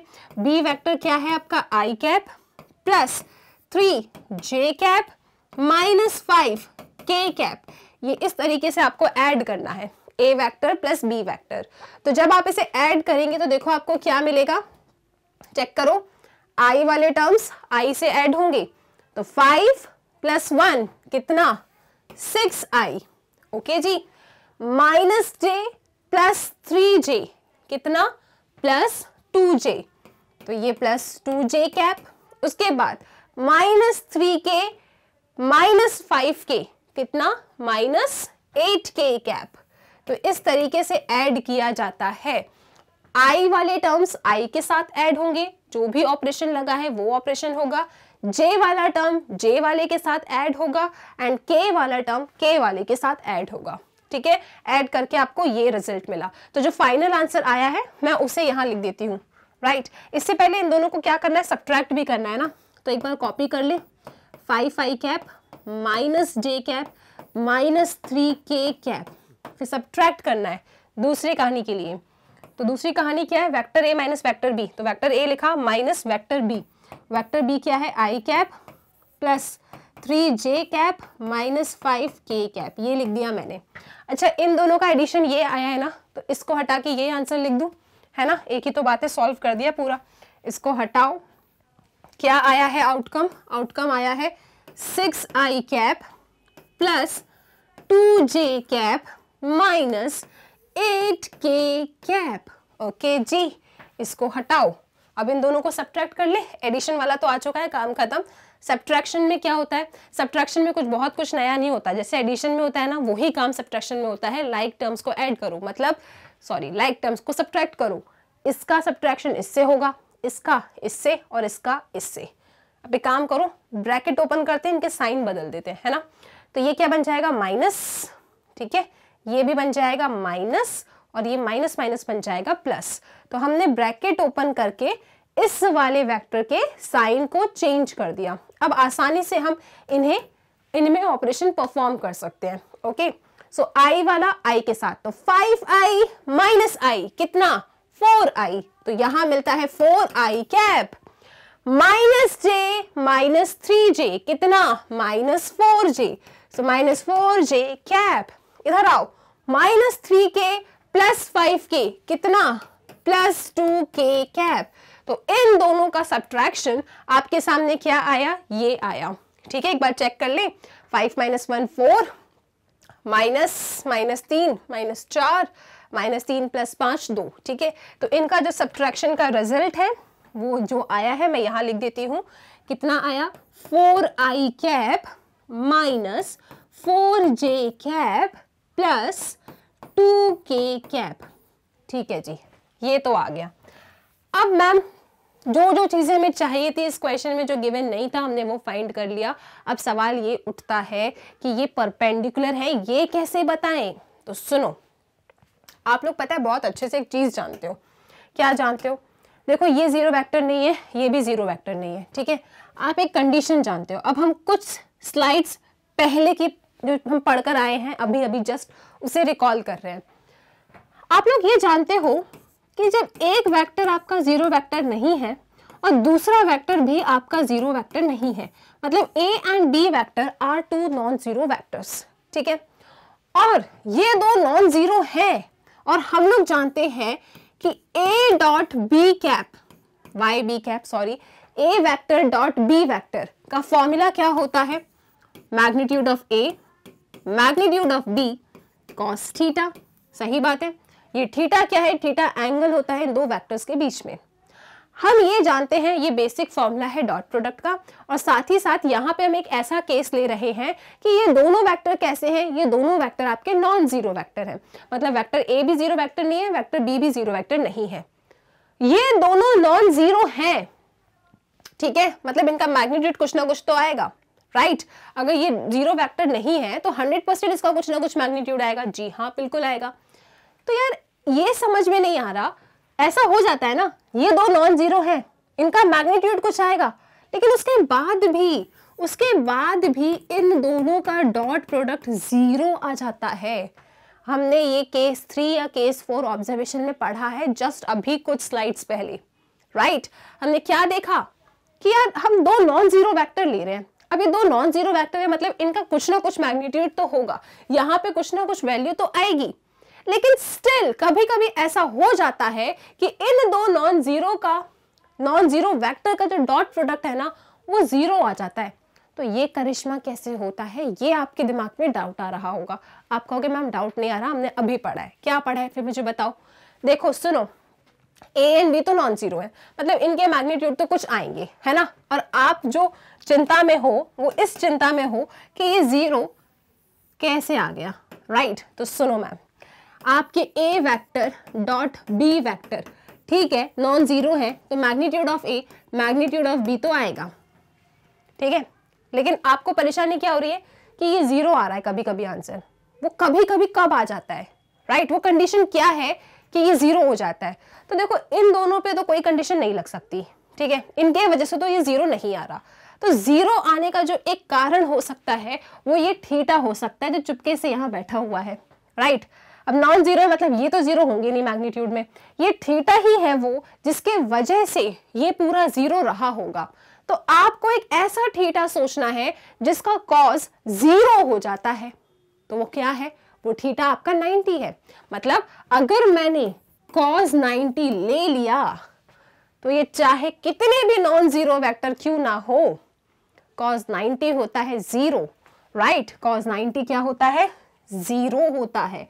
जीरो होने की वजह से इन तीनों का प्रोडक्ट क्या हो जाएगा, इन तीनों का प्रोडक्ट जीरो हो जाएगा। तो जब ऐसा हो जाता है कि आप दो नॉन जीरो वेक्टर्स को लेके चल रहे हो, स्टिल डॉट प्रोडक्ट जीरो आ रहा है, तो इसका इंप्लीकेशन क्या होता है कि these two vectors are perpendicular to each other. सही बात है, जब दो नॉन जीरो वेक्टर्स का डॉट प्रोडक्ट जीरो हो रहा है, इसका सिर्फ और सिर्फ यही इंप्लीकेशन है कि these two vectors are perpendicular, right. इन दोनों के बीच में जो थीटा है दैट इज 90। तो जब भी आपको पेपर में ऐसा क्वेश्चन आए कि दो वेक्टर्स को परपेंडिकुलर शो करो, तो बेसिकली आप क्या शो कर देंगे कि उन दो वेक्टर्स का डॉट प्रोडक्ट अगर जीरो आ गया तो हम कह देंगे यस दे आर परपेंडिकुलर।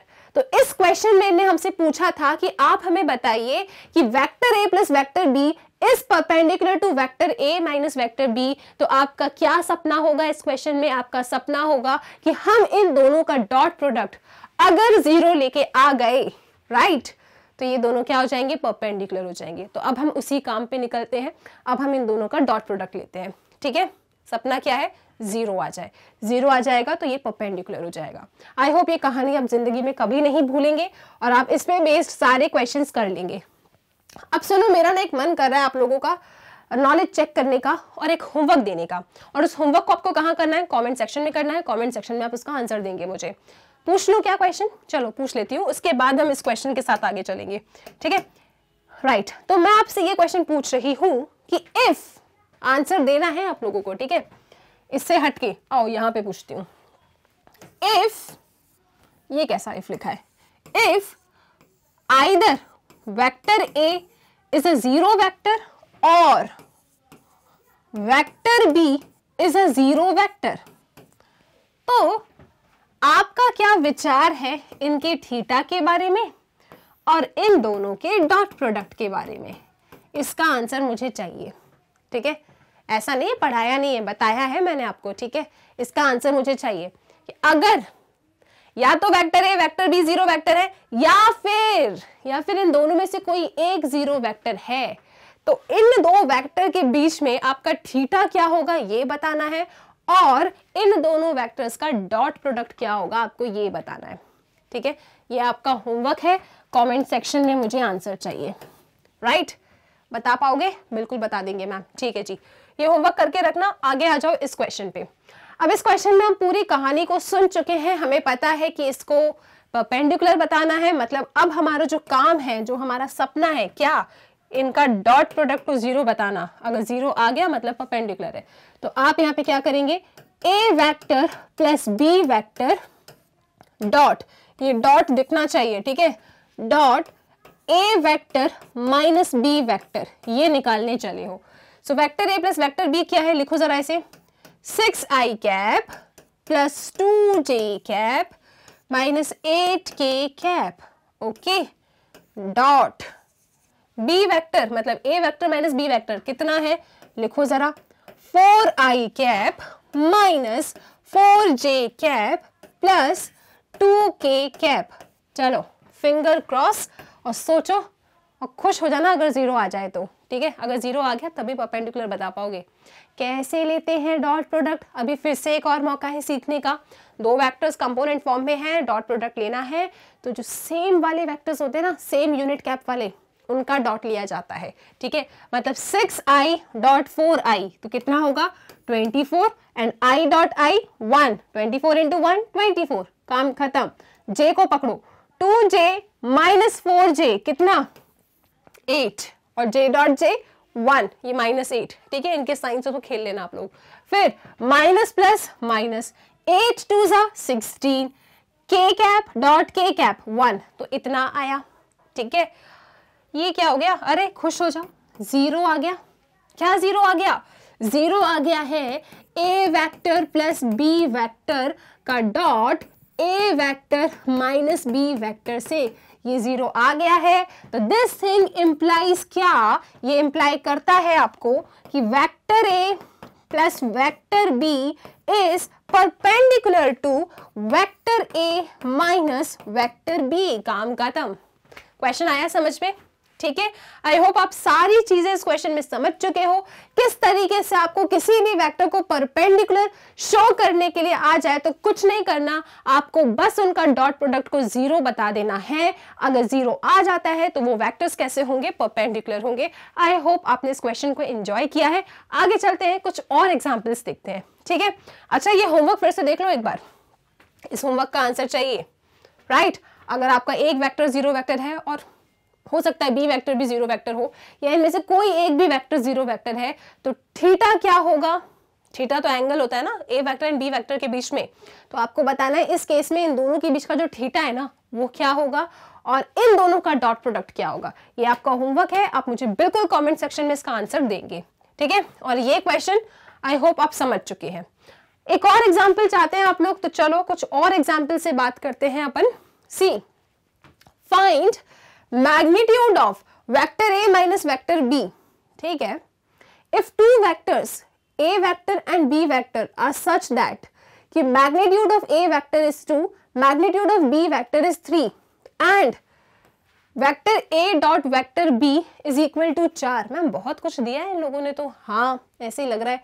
चलो जो जो गिवन है ना उन चीजों को लिख लेते हैं अपन, ठीक है। हमारे पास दो वेक्टर्स a एंड b है, कंपोनेंट फॉर्म कहीं नहीं है यहाँ पे, ठीक है, कहीं कंपोनेंट फॉर्म नहीं है। चलो कोई बात नहीं। मैग्नीट्यूड ऑफ ए वेक्टर कितना गिवन है, 2 गिवन है। मैग्नीट्यूड ऑफ बी वेक्टर कितना गिवन है, 3 गिवन है। मैग्नीट्यूड नहीं, अब dot product of A and B कितना है, 4 है। ये सब चीजें दे के हमसे क्या मांग रहे हैं ये लोग, हमसे मांग रहे हैं magnitude of A vector minus B vector. बताओ भाई कैसे सॉल्व करोगे इस क्वेश्चन को। जरा देखो ऐसे क्या कर सकते हो। आपको magnitude of A vector 2 given है, ठीक है। Magnitude of B vector 3 given है। A vector dot B vector 4 given है और ऐसी इच्छा है कि आप magnitude of A vector minus B vector बता दो। सोचो क्या करोगे। अब पता है यहाँ पे कौन प्रकट होगा, याद करो। एक प्रॉपर्टी पढ़ाई थी मैंने आपको और कहा था कि जब भी वेक्टर के क्वेश्चन में फंस जाओ ना, आप नहीं समझ में आ रहा क्या करना है तो उसे याद कर लिया करो। किसे याद कर रहे हो, आपको इसे याद करना है। देखो यहाँ पे आओ, ए वेक्टर डॉट ए वेक्टर क्या होता है, मैग्नीट्यूड ऑफ ए वेक्टर का स्क्वायर। मैं इसको याद करने के लिए कह रही थी, आप लोग किसे याद कर रहे थे, यही प्रॉपर्टी को, ठीक है। चलो जब भी वेक्टर के क्वेश्चन में फंस जाए आप लोग, आपको नहीं समझ आ रहा है क्या करना है, फाइंड करना है हमें vector A minus vector B का मैग्नीट्यूड के साथ खेल रहे हैं ये लोग, और मैग्नीट्यूड के साथ अगर खेलते हैं तो इसे बुलाना पड़ता है, ठीक है। तो इस प्रॉपर्टी को आप याद रखिएगा। तो इसे फाइंड करने के लिए हम इस प्रॉपर्टी का यूज करेंगे। कैसे यूज करेंगे आप लोग देखो। सी, ये चाहिए ना, ठीक है जी। क्या करना आप लोग, यहां से बताती हूं मैं। आप ना इसका स्क्वायर लिख लो, magnitude of A minus magnitude vector A minus vector B, इसका स्क्वायर लिख लो, ठीक है। हमें ये चाहिए, हम बता देंगे। अब देखो ऐसे तो बता पाएंगे नहीं, कुछ ना कुछ तो करना पड़ेगा। तो वो कुछ हमने क्या किया, इसका स्क्वायर ले लिया। ऐसा काम क्यों किया हमने, क्योंकि हम इस रिजल्ट को जानते हैं। अब क्वेश्चन को आगे बढ़ाना है, कुछ स्टेप्स तक पहुंचना है, तो आगे बढ़ने का रास्ता भी तो होना चाहिए। तो हमने कौन सा रास्ता ले लिया, इस वाले रास्ते पे हम चल लिए। क्या किया हमने, इस मैग्नीट्यूड का स्क्वायर लिया। मैग्नीट्यूड का जब भी स्क्वायर लिया जाता है तो वो डॉट प्रोडक्ट में ओपन होता है, इस बात को आप याद रखिएगा। तो आप यहाँ पे क्या लिखेंगे, आप यहाँ लिखेंगे vector A minus vector B dot, ठीक है जी, फिर से vector A minus vector B, okay. और ये रिजल्ट अपने कॉपी के साइड में जरूर लिखना आप लोग। चलो बहुत अच्छा रिजल्ट है ये। अभी देखो कैसे आंसर आता है, सुनो। इसे थोड़ा आगे बढ़ाया जा सकता है, बिल्कुल बढ़ाया जा सकता है। इसका डॉट इससे, इसका डॉट इससे, फिर इसका डॉट इससे और इसका डॉट इससे। अब यहाँ पे कहीं आई कैप जे कैप तो है नहीं, तो हम सब जितने भी डॉट हैं सबको ले लेते हैं, ठीक है। तो क्या आएगा यहाँ पे, A vector dot A vector, A vector dot A vector, फिर इस ए को ही पकड़ रहे हैं, दोनों से पहले डॉट ले रहे हैं, ठीक है। A vector dot minus B vector, तो minus A vector dot B vector. A का काम खत्म, अब माइनस बी को पकड़ लो। क्या आएगा ये, minus B vector dot A vector, ठीक है जी। फिर माइनस माइनस प्लस, आप क्या लिखेंगे अब, B vector dot B vector. देखो ये जो भी साइन होते हैं ना, इनके साथ तो आप ऐसे ही खेल लिया करो, जैसे यहाँ पे माइनस माइनस प्लस कर दिया, उसके बाद B vector dot B vector लिख दिया। हाँ अब क्या करें, बताओ मैम, फिर से उसी प्रॉपर्टी को याद कर लो जिसको आपने हमें याद करने के लिए कहा था और हम कुछ और ही याद कर रहे थे। तो उसी प्रॉपर्टी को दोबारा याद करो, यहाँ पे लिख लो। क्या लिखूं यहाँ पे, हम जानते हैं कि सेम वेक्टर का डॉट प्रोडक्ट उसका मैग्नीट्यूड के स्क्वायर के बराबर होता है। और मैम अब जो आपका दूसरा सवाल है ना, हम आपको उसका भी जवाब दे देते हैं कि जो वेक्टर नहीं, वेक्टर में जो डॉट प्रोडक्ट होता है ना वो कम्यूटेटिव होता है। तो ए डॉट बी बोले या फिर बी डॉट ए बोले, ये सेम होता है। यही पूछने वाली थी, यही जवाब दे रहे थे क्या आप लोग। सुनो, वेक्टर में जो डॉट प्रोडक्ट चैप्टर है अपना, ठीक है, डॉट प्रोडक्ट जो होता है दैट इज व्हाट, कम्यूटेटिव।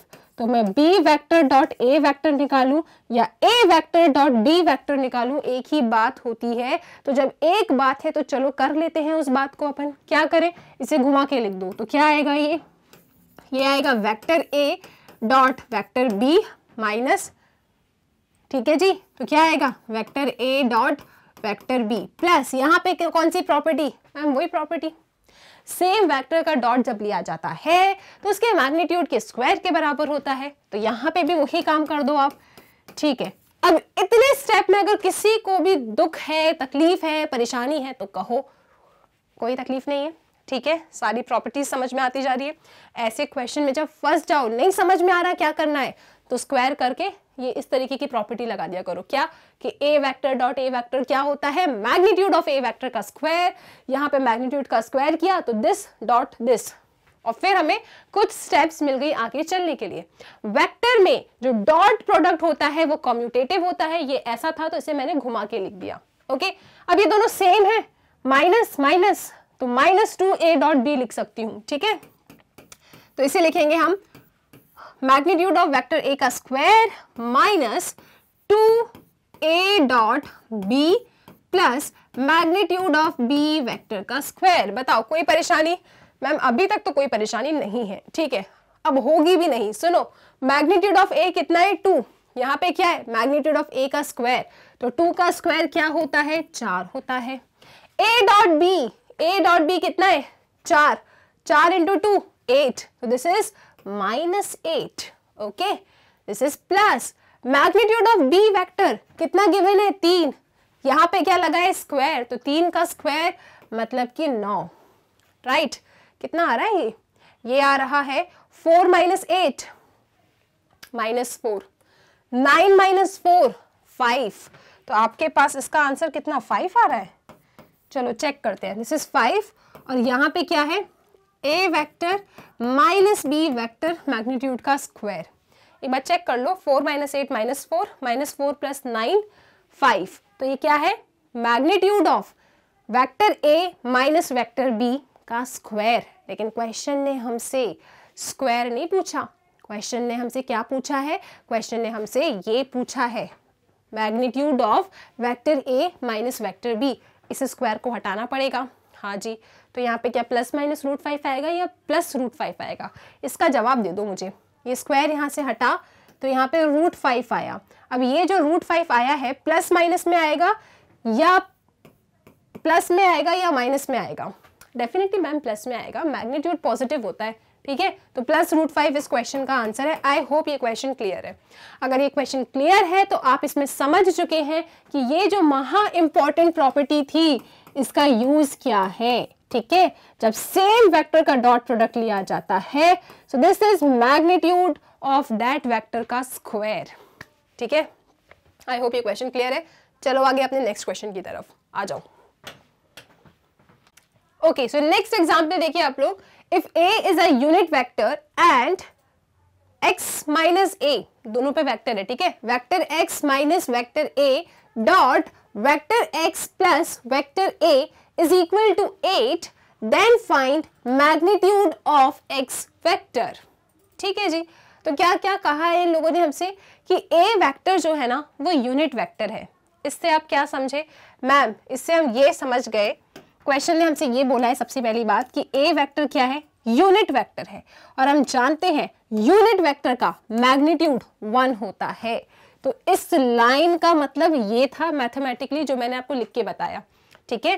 क्या बोला इन लोगों ने कि if vector A is a unit vector, तो यूनिट वेक्टर क्या होते हैं? वो वेक्टर जिनका मैग्नीट्यूड 1 हो। तो आप यहाँ पे इसको इस तरीके से समझें, ठीक है। फिर आपको ये कुछ दे रखा है इन लोगों ने और आपसे मैग्नीट्यूड ऑफ एक्स वेक्टर पूछ रहे हैं।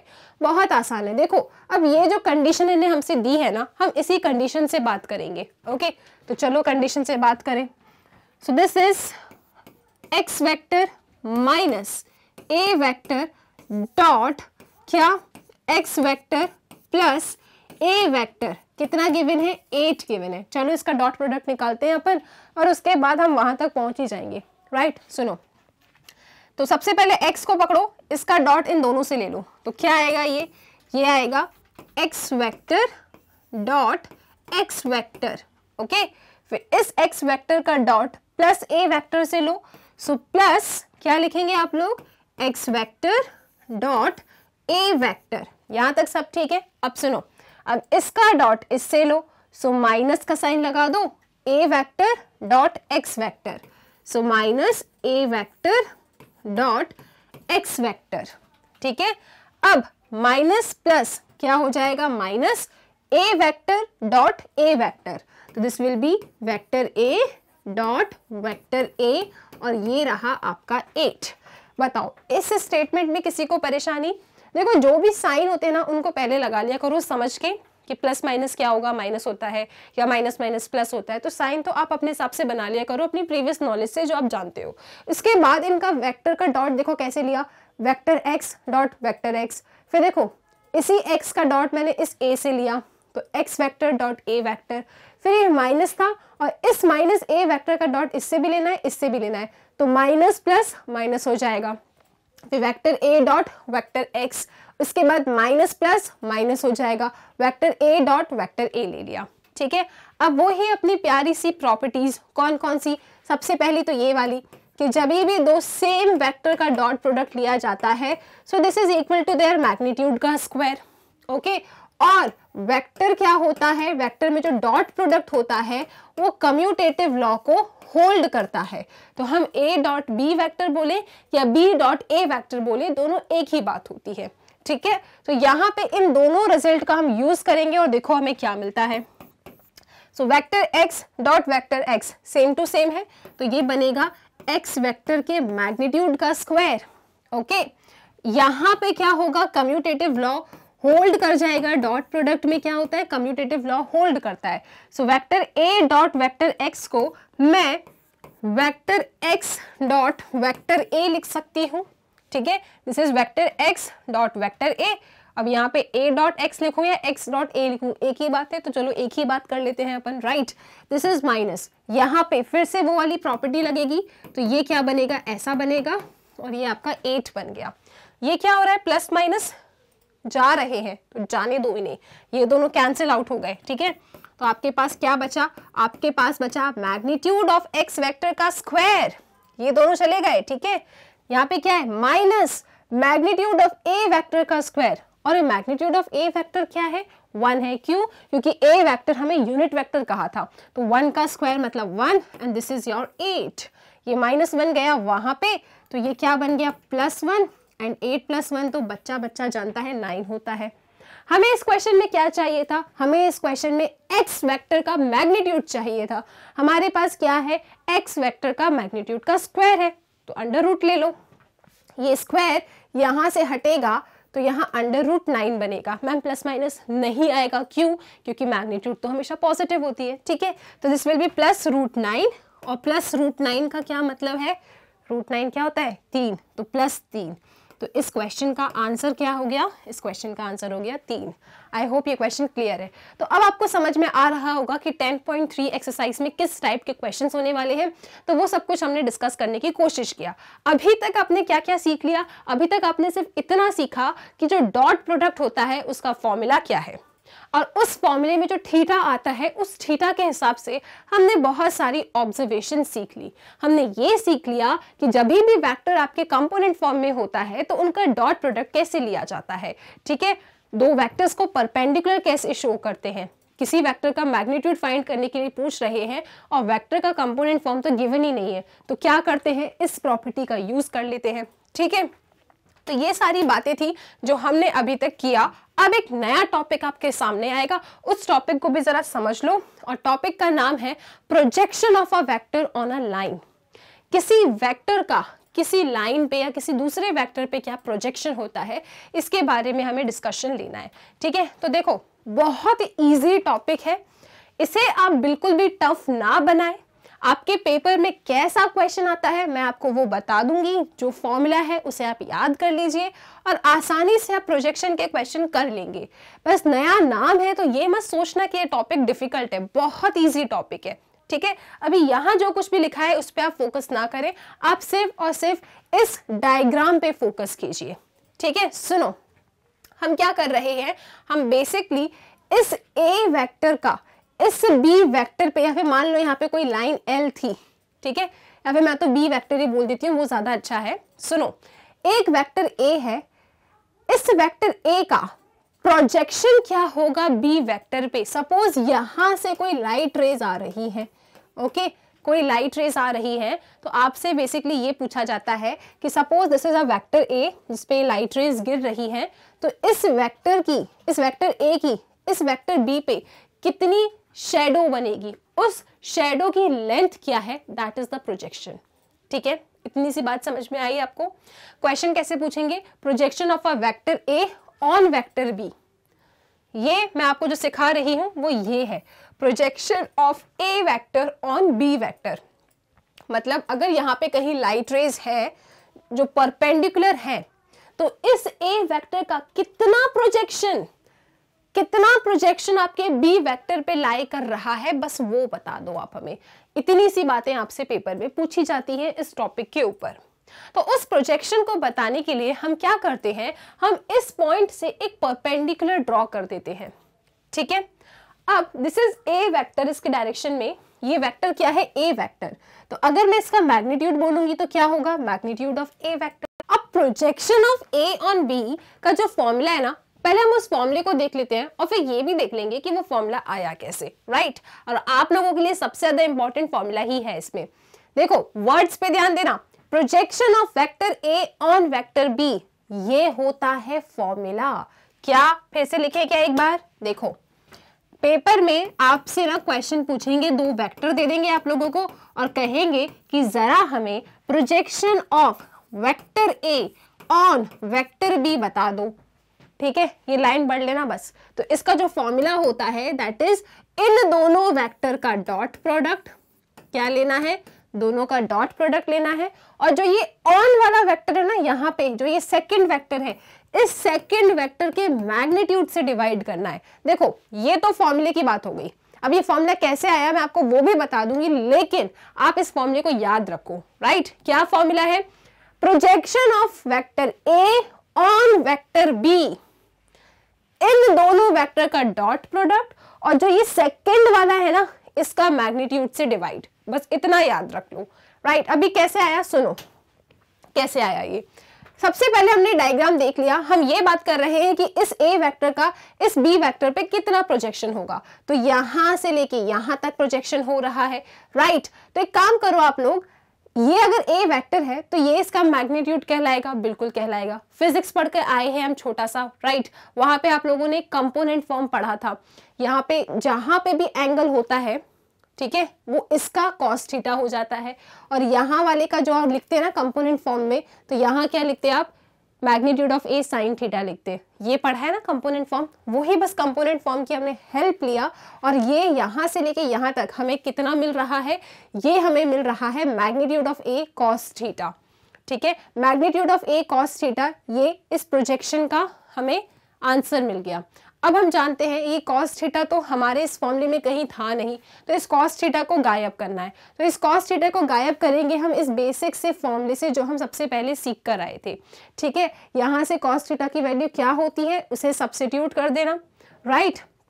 ये आपका मैग्नीट्यूड ऑफ ए वेक्टर है, कॉस थीटा की हमने वैल्यू रखी, यहाँ से मैग्नीट्यूड ऑफ ए चला जाएगा, तो आपके पास क्या आ जाएगा, आपके पास सिर्फ इतना रीजन आ जाएगा जो मैंने आपको कहा था फॉर्मूला है, याद कर लो, ठीक। इस फॉर्मूले को थोड़ा और अच्छा करके लिख सकते हो चाहो तो, क्या, ये B vector upon magnitude of B vector क्या होता है, बी कैप होता है।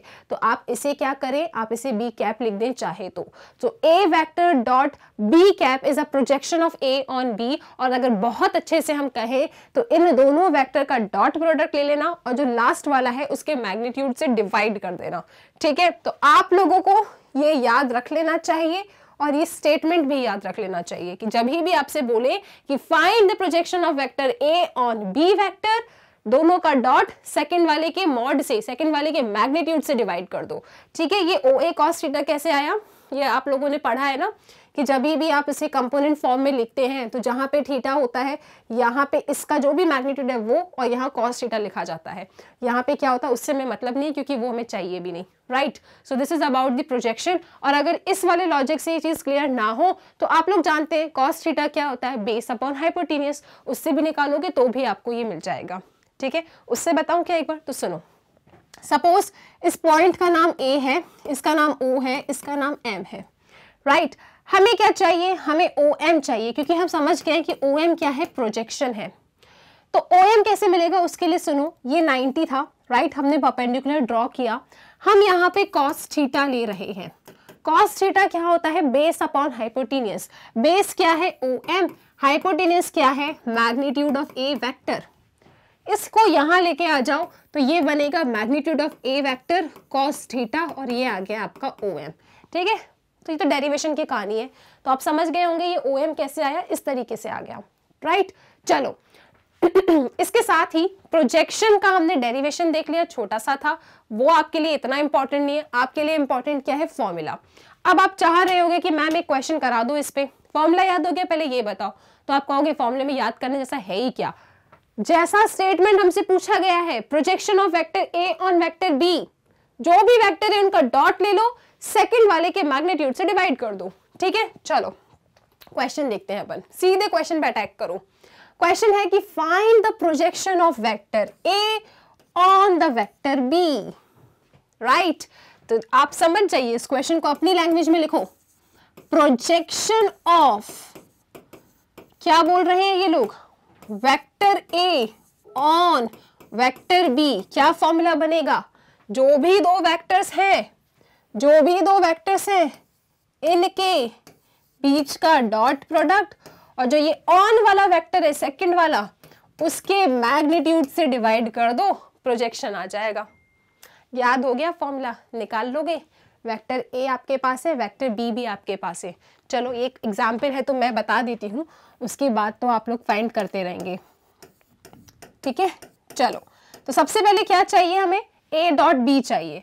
तो vector A dot vector B क्या होगा, वेक्टर ए क्या है आपका, वेक्टर ए है 2i cap plus 3j cap plus 2k cap, इसका डॉट लेना है बी वेक्टर से। बी वेक्टर क्या है, i cap plus 2j cap plus k cap, right.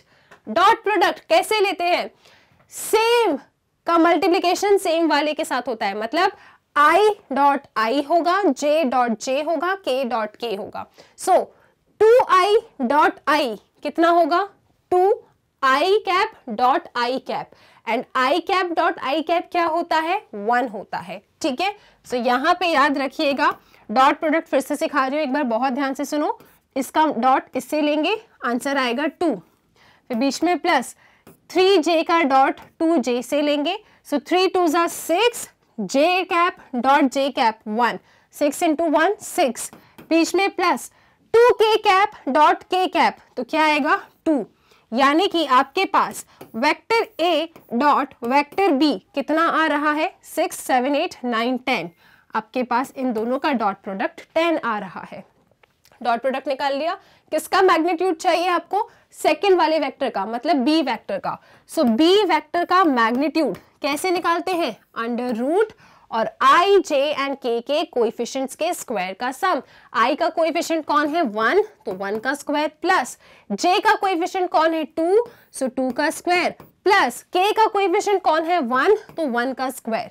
कितना हुआ ये, 4 5 6, रूट 6 कितना आ रहा है, रूट 6 आ रहा है। ओके, सो फाइनली आप इस फॉर्मूले में वैल्यूज को रख दीजिए, आंसर आ जाएगा। So vector A dot vector B is 10 और मैग्नीट्यूड ऑफ वेक्टर बी कितना आया है, रूट 6। चाहो तो यहीं रुक जाओ, ये आपका आंसर है, या फिर आप लोग ना रैशनलाइज कर दो रूट 6 से, ये क्रॉस प्रोडक्ट नहीं है, मल्टीप्लिकेशन है, राइट। तो कितना आएगा रैशनलाइज करके, this is 10 root 6, root 6 into root 6 6, तो कितना हो जाएगा, 2 3 ज़ा 6, 2 5 ज़ा 10, मतलब projection of vector A on vector B आ रहा है कितना, 5 root 6 divided by 3। So I hope ये प्रोजेक्शन वाले क्वेश्चंस भी आप आसानी से कर लेंगे। फॉर्मूले को कैसे याद करना है वो मैंने बता दिया, फॉर्मूला कैसे डिराइव हुआ वो मैंने आपको बता दिया, प्रोजेक्शन क्या होता है वो भी हमने डिस्कस कर लिया, और हमने एक क्वेश्चन भी इसके ऊपर चेक कर लिया, राइट। चले आगे अपने नेक्स्ट क्वेश्चन की तरफ। ओके, सो नेक्स्ट एग्जाम्पल एक आपकी इनइक्वालिटी है, इसका प्रूफ अपन पढ़ लेते हैं। एक एग्जाम्पल में गिवन था, किस तरीके से आया इसको देख लेते हैं। बेसिकली क्या इनइक्वालिटी है मैम, इनइक्वालिटी है कॉशी श्वार्ट्ज इनइक्वालिटी, ठीक। और स्टेटमेंट ये गिवन था आप लोगों के लिए कि for any two vectors vector A and vector B we always have magnitude of vector A dot vector B less than equal to magnitude of A vector into magnitude of B vector. इस inequality को क्या कहा जाता है, quasi Schwarz inequality, right. चलो एक बार बोल के बताओ। ओके, तो स्टार्ट करते हैं इस क्वेश्चन के प्रूफ को। बेसिकली हमें क्या प्रूव करना है, हमें शो करना है, इसमें क्या शो करेंगे आप लोग, आप यहाँ पे शो करेंगे इस इनइक्वालिटी को, क्या है ये, magnitude of A dot magnitude of B, ऐसा कुछ नहीं है, आपको शो करना है magnitude of vector A dot vector B less than equal to magnitude of A vector into magnitude of B vector, ये आपको लेके आना है। ओके, क्या इनइक्वालिटी है ये, क्वाशी श्वार्ट्ज इनइक्वालिटी। क्या कहती है कि कोई भी दो वेक्टर्स हो, ठीक है, उन दोनों वेक्टर्स का जो डॉट प्रोडक्ट का मैग्नीट्यूड है ना, वो हमेशा लेस देन इक्वल टू होता है magnitude of A vector into magnitude of B vector. इस इनइक्वालिटी को कहा जाता है क्वाशी श्वार्ट्ज इनइक्वालिटी, ठीक है जी।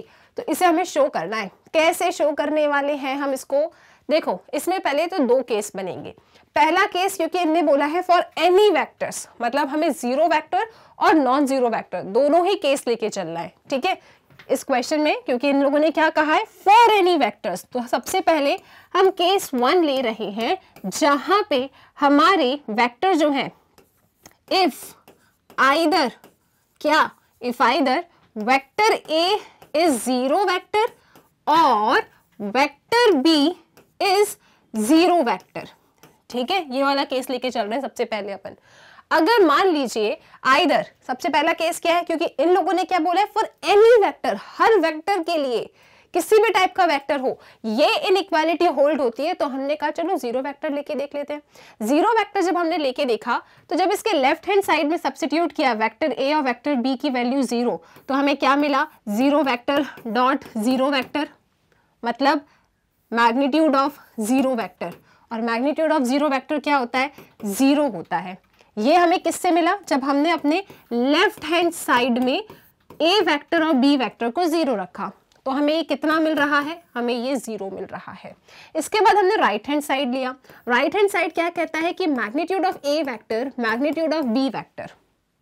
तो हमने क्या किया? ए वेक्टर क्या है? 0 वेक्टर। तो यहाँ पे हमने लिखा 0 वेक्टर का मैग्नीट्यूड इनटू 0 वेक्टर का मैग्नीट्यूड क्या होता है? 0 ही होता है। तो हमें राइट हैंड साइड में भी क्या मिल गया? हमें राइट हैंड साइड में भी 0 मिल गया।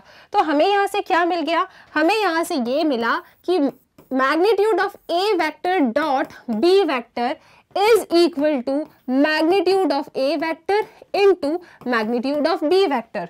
तो ये तो एक केस ही था। इनने क्या कहा था कि magnitude of dot product of two vectors is less than या equal to magnitude of A and magnitude of B vector. तो ये वाले केस में जब हम किसी वेक्टर को 0 वेक्टर कंसिडर कर रहे हैं तो इस केस में यहाँ पे कौन सा साइन आ रहा है? इक्वालिटी का साइन आ रहा है।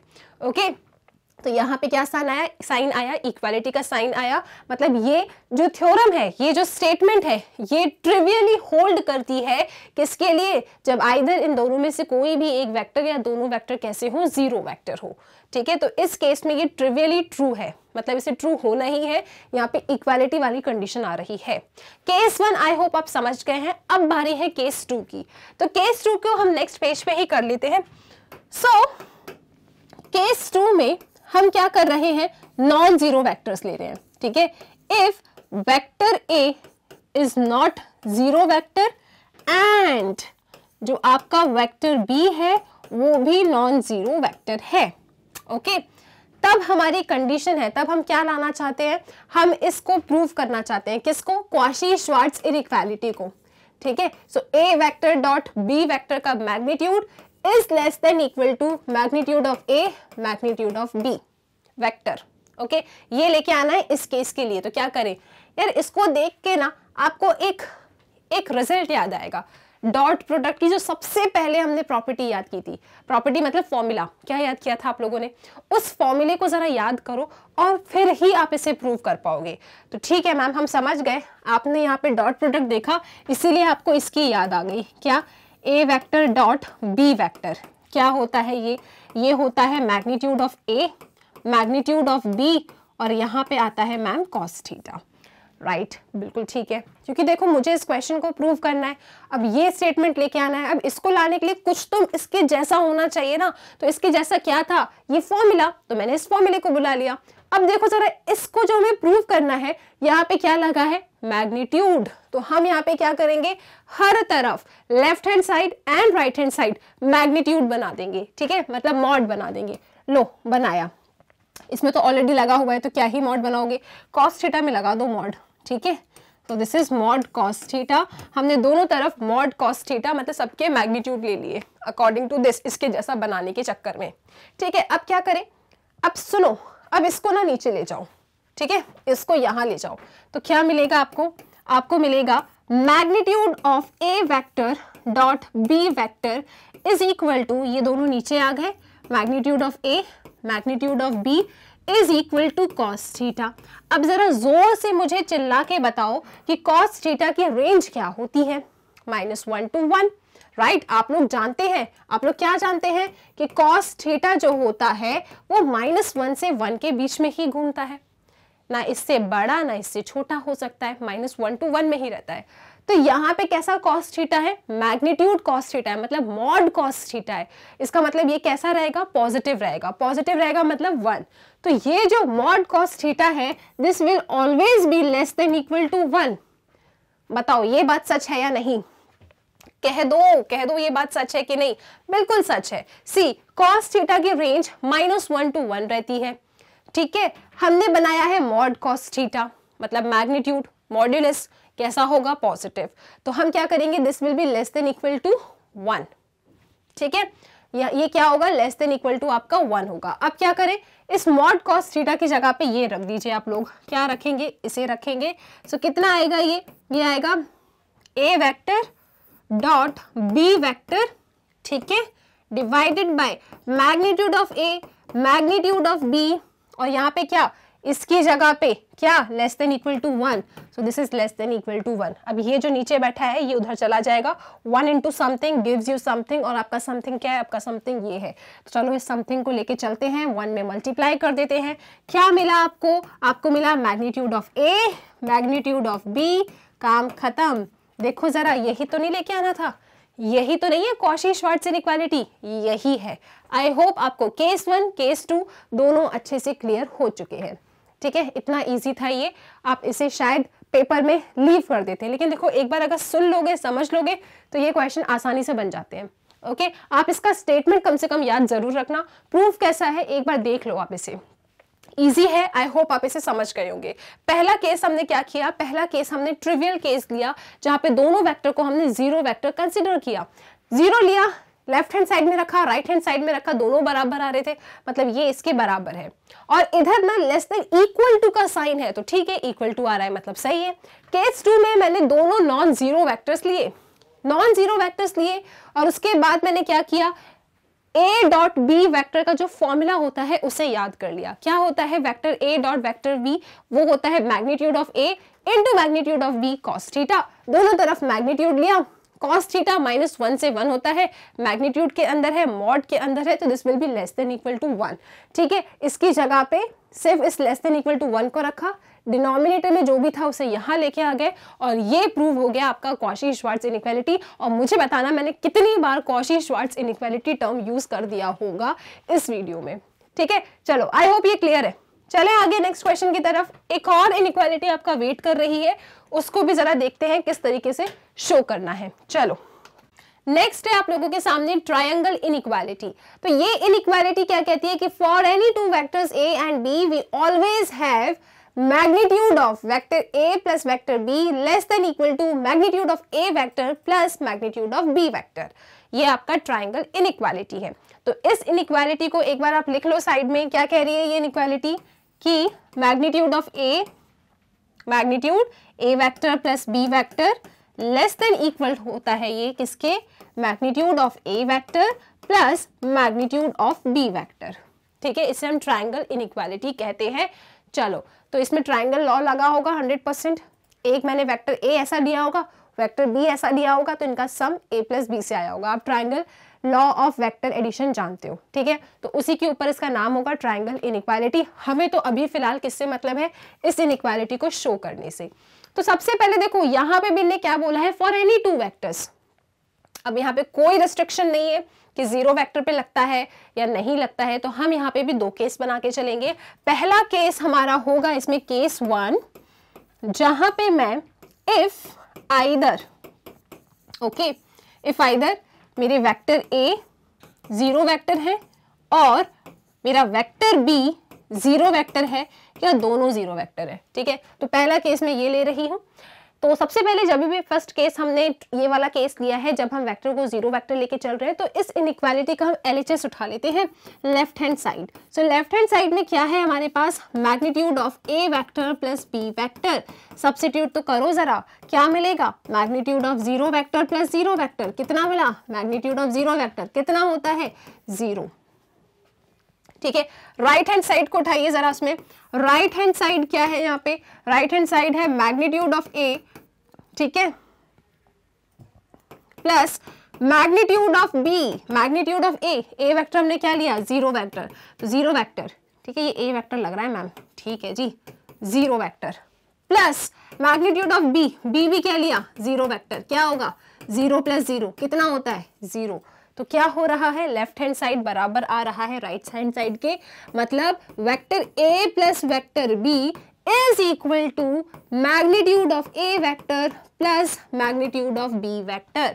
ये केस तो ट्रिवियल केस है, ये इनइक्वालिटी यहाँ पे होल्ड कर रही है, क्योंकि देखो लेस देन इक्वल टू था, ये इक्वल टू के केस में होल्ड कर रही है। ठीक है, जब केस 1 लेंगे आप, तो आइदर आप अपने वेक्टर ए को जीरो वेक्टर ले लो या वेक्टर बी को जीरो वेक्टर ले लो, तो इस केस में ये एग्जिस्ट कर रहा है। अब हम केस 2 लेते हैं। केस 2 में हम क्या करेंगे, केस 2 में हम इन्हें नॉन जीरो वेक्टर लेंगे। ठीक है, इफ वेक्टर ए आपका जीरो वेक्टर नहीं है और साथ ही साथ आपका जो वेक्टर बी है ना, वो भी जीरो वेक्टर नहीं है। ठीक है, तो आपको क्या शो करना है, आपको ये शो करना है, यहाँ लिख देती हूँ। बोलो ट्राइंगल इनइक्वालिटी क्या है? Magnitude of A vector plus B vector less than equal to होता है magnitude of A vector into magnitude of B vector से। ठीक है, ये लेके आना है। मैम यहाँ पे आप कैसे शुरुआत करोगी? यहाँ तो डॉट प्रोडक्ट भी नहीं है। हाँ सही कह रहे हो, कैसे शुरुआत करें इस क्वेश्चन में? फंस गए, क्वेश्चन में अटक गए। किसकी याद आएगी आप लोगों को? आपको याद आएगी इस प्रॉपर्टी की कि ए वेक्टर डॉट ए वेक्टर क्या होता है? मैग्नीट्यूड ऑफ ए वेक्टर का स्क्वायर। ये रखा है मैग्नीट्यूड, चलो इसका स्क्वायर ले लेते हैं अपन।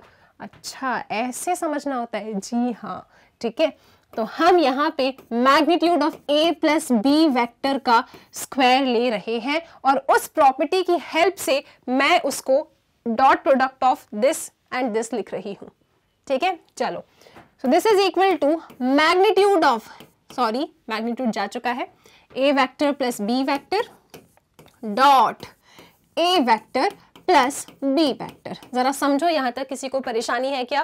केस 2 में मैं अपने ए एंड बी वेक्टर को नॉन जीरो वेक्टर्स ले रही हूँ और साथ ही साथ ये मुझे लेके आना था। मेरे पास कोई रास्ता नहीं था, मुझे कुछ समझ नहीं आ रहा कि मैं कैसे शुरुआत करूँ। जब भी ऐसे आप परेशान हो जाते हो तो आप इस प्रॉपर्टी का यूज कर लिया करो। एक तो मैग्नीट्यूड, ऊपर से आप परेशान हो रहे हो, तो क्या करना है हमें इसको उठाना है, उसका स्क्वायर लेके चलना है और इसके स्क्वायर को इस प्रॉपर्टी के थ्रू आपने डॉट प्रोडक्ट में ओपन कर दिया। ठीक है, अब इसका डॉट प्रोडक्ट ले भी लो आप लोग, तो क्या आएगा?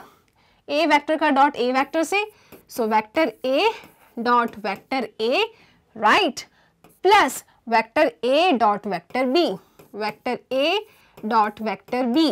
ठीक है, प्लस इसका डॉट इससे ले लो, vector B dot vector A, okay, plus vector B dot vector B. समझो जरा, कोई दिक्कत किसी को? इसका डॉट इन दोनों से, फिर इसका डॉट भी इन दोनों से। ठीक है, क्या क्या जानते हो जल्दी बता दो मुझे। मैम सबसे पहले यहाँ पे और यहाँ पे ये प्रॉपर्टी लग जाएगी और दूसरी चीज जो हम जानते हैं वो ये है कि डॉट प्रोडक्ट कम्यूटेटिव होता है, ऑर्डर से कोई फर्क नहीं पड़ता। A vector dot B vector बोलूं या B vector dot A vector बोलूं, एक ही चीज है। ओके, इसे कैसे लिखेंगे? उसके जैसे।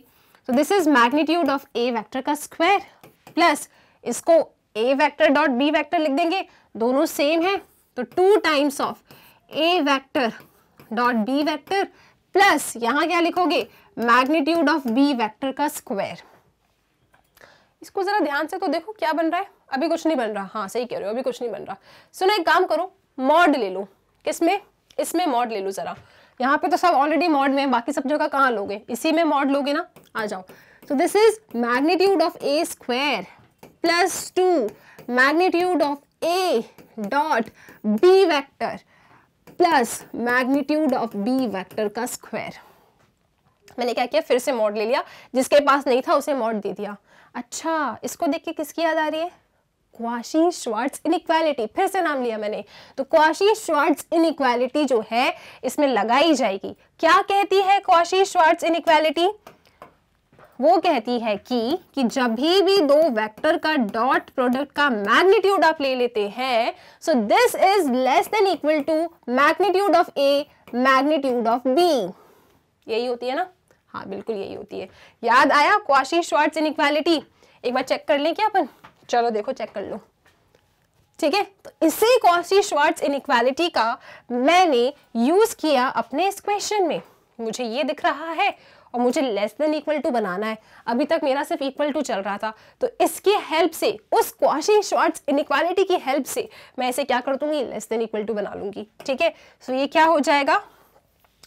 इसे हटाओ आप, ये इक्वालिटी अब नो मोर इक्वालिटी, ये बन गया लेस देन इक्वल टू। क्यों? उसके वजह से। किसके वजह से?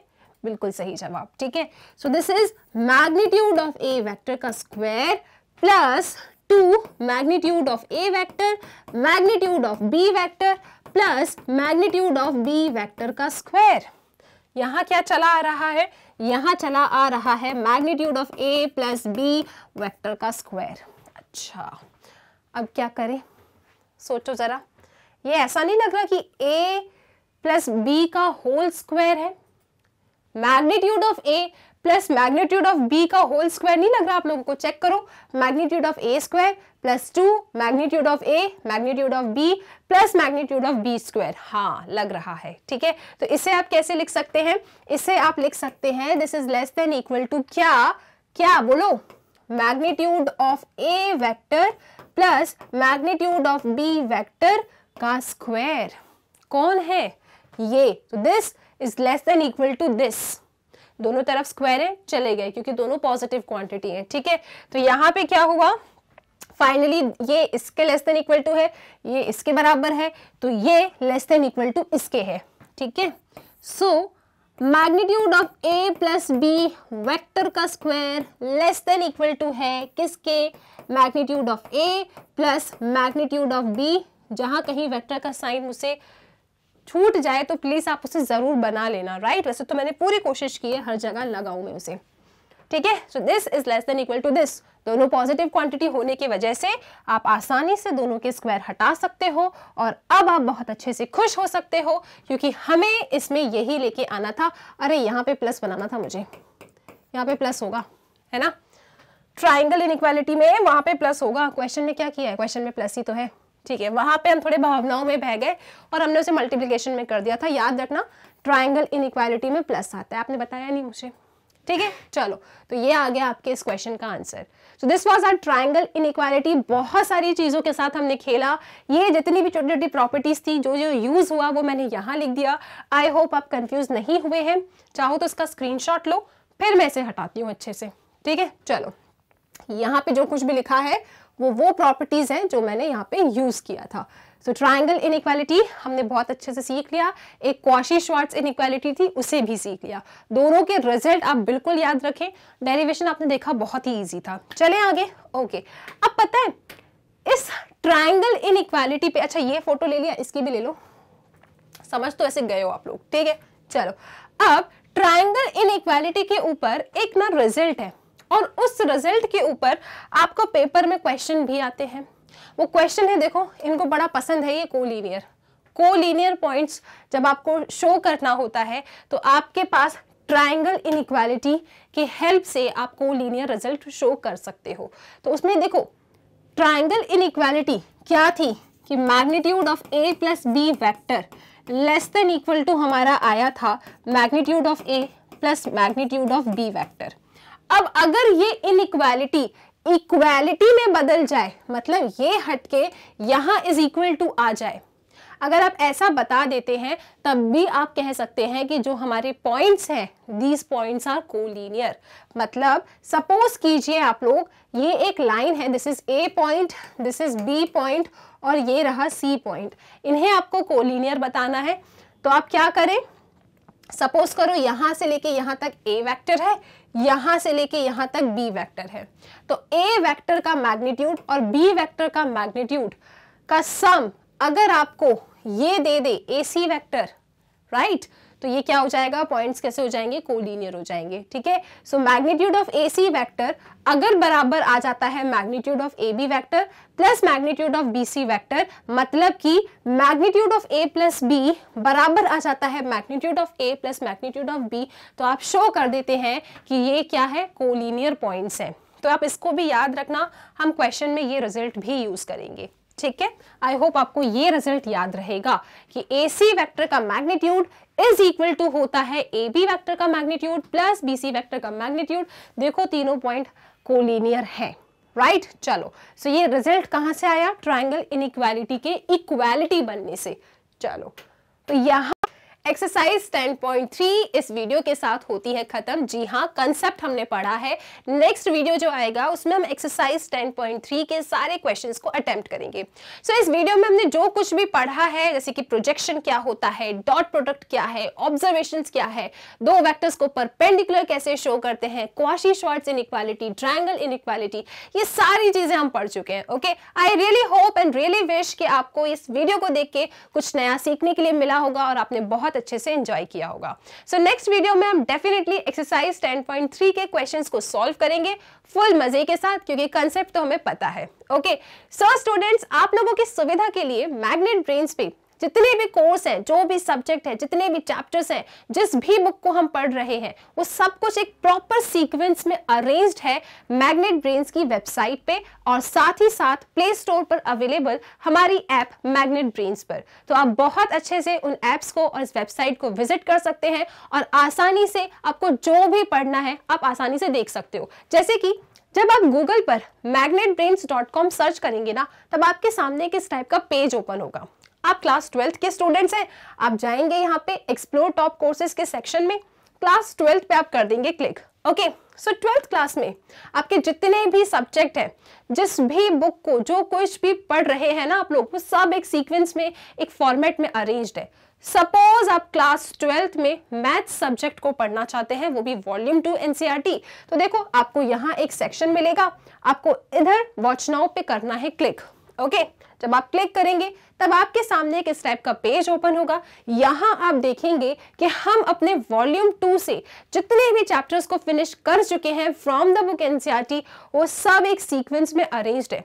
सपोज आप इंटीग्रल्स पढ़ना चाहते हो, इंटीग्रल्स पे जाइए, क्लिक कीजिए, मैं आपको मिलूंगी इंटीग्रल्स को पढ़ाते हुए। ओके, सो स्टूडेंट्स, आपको जो भी चैप्टर पढ़ना है बस आपको उसकी लिंक पे करना है क्लिक एंड आप तैयार हैं पढ़ने के लिए।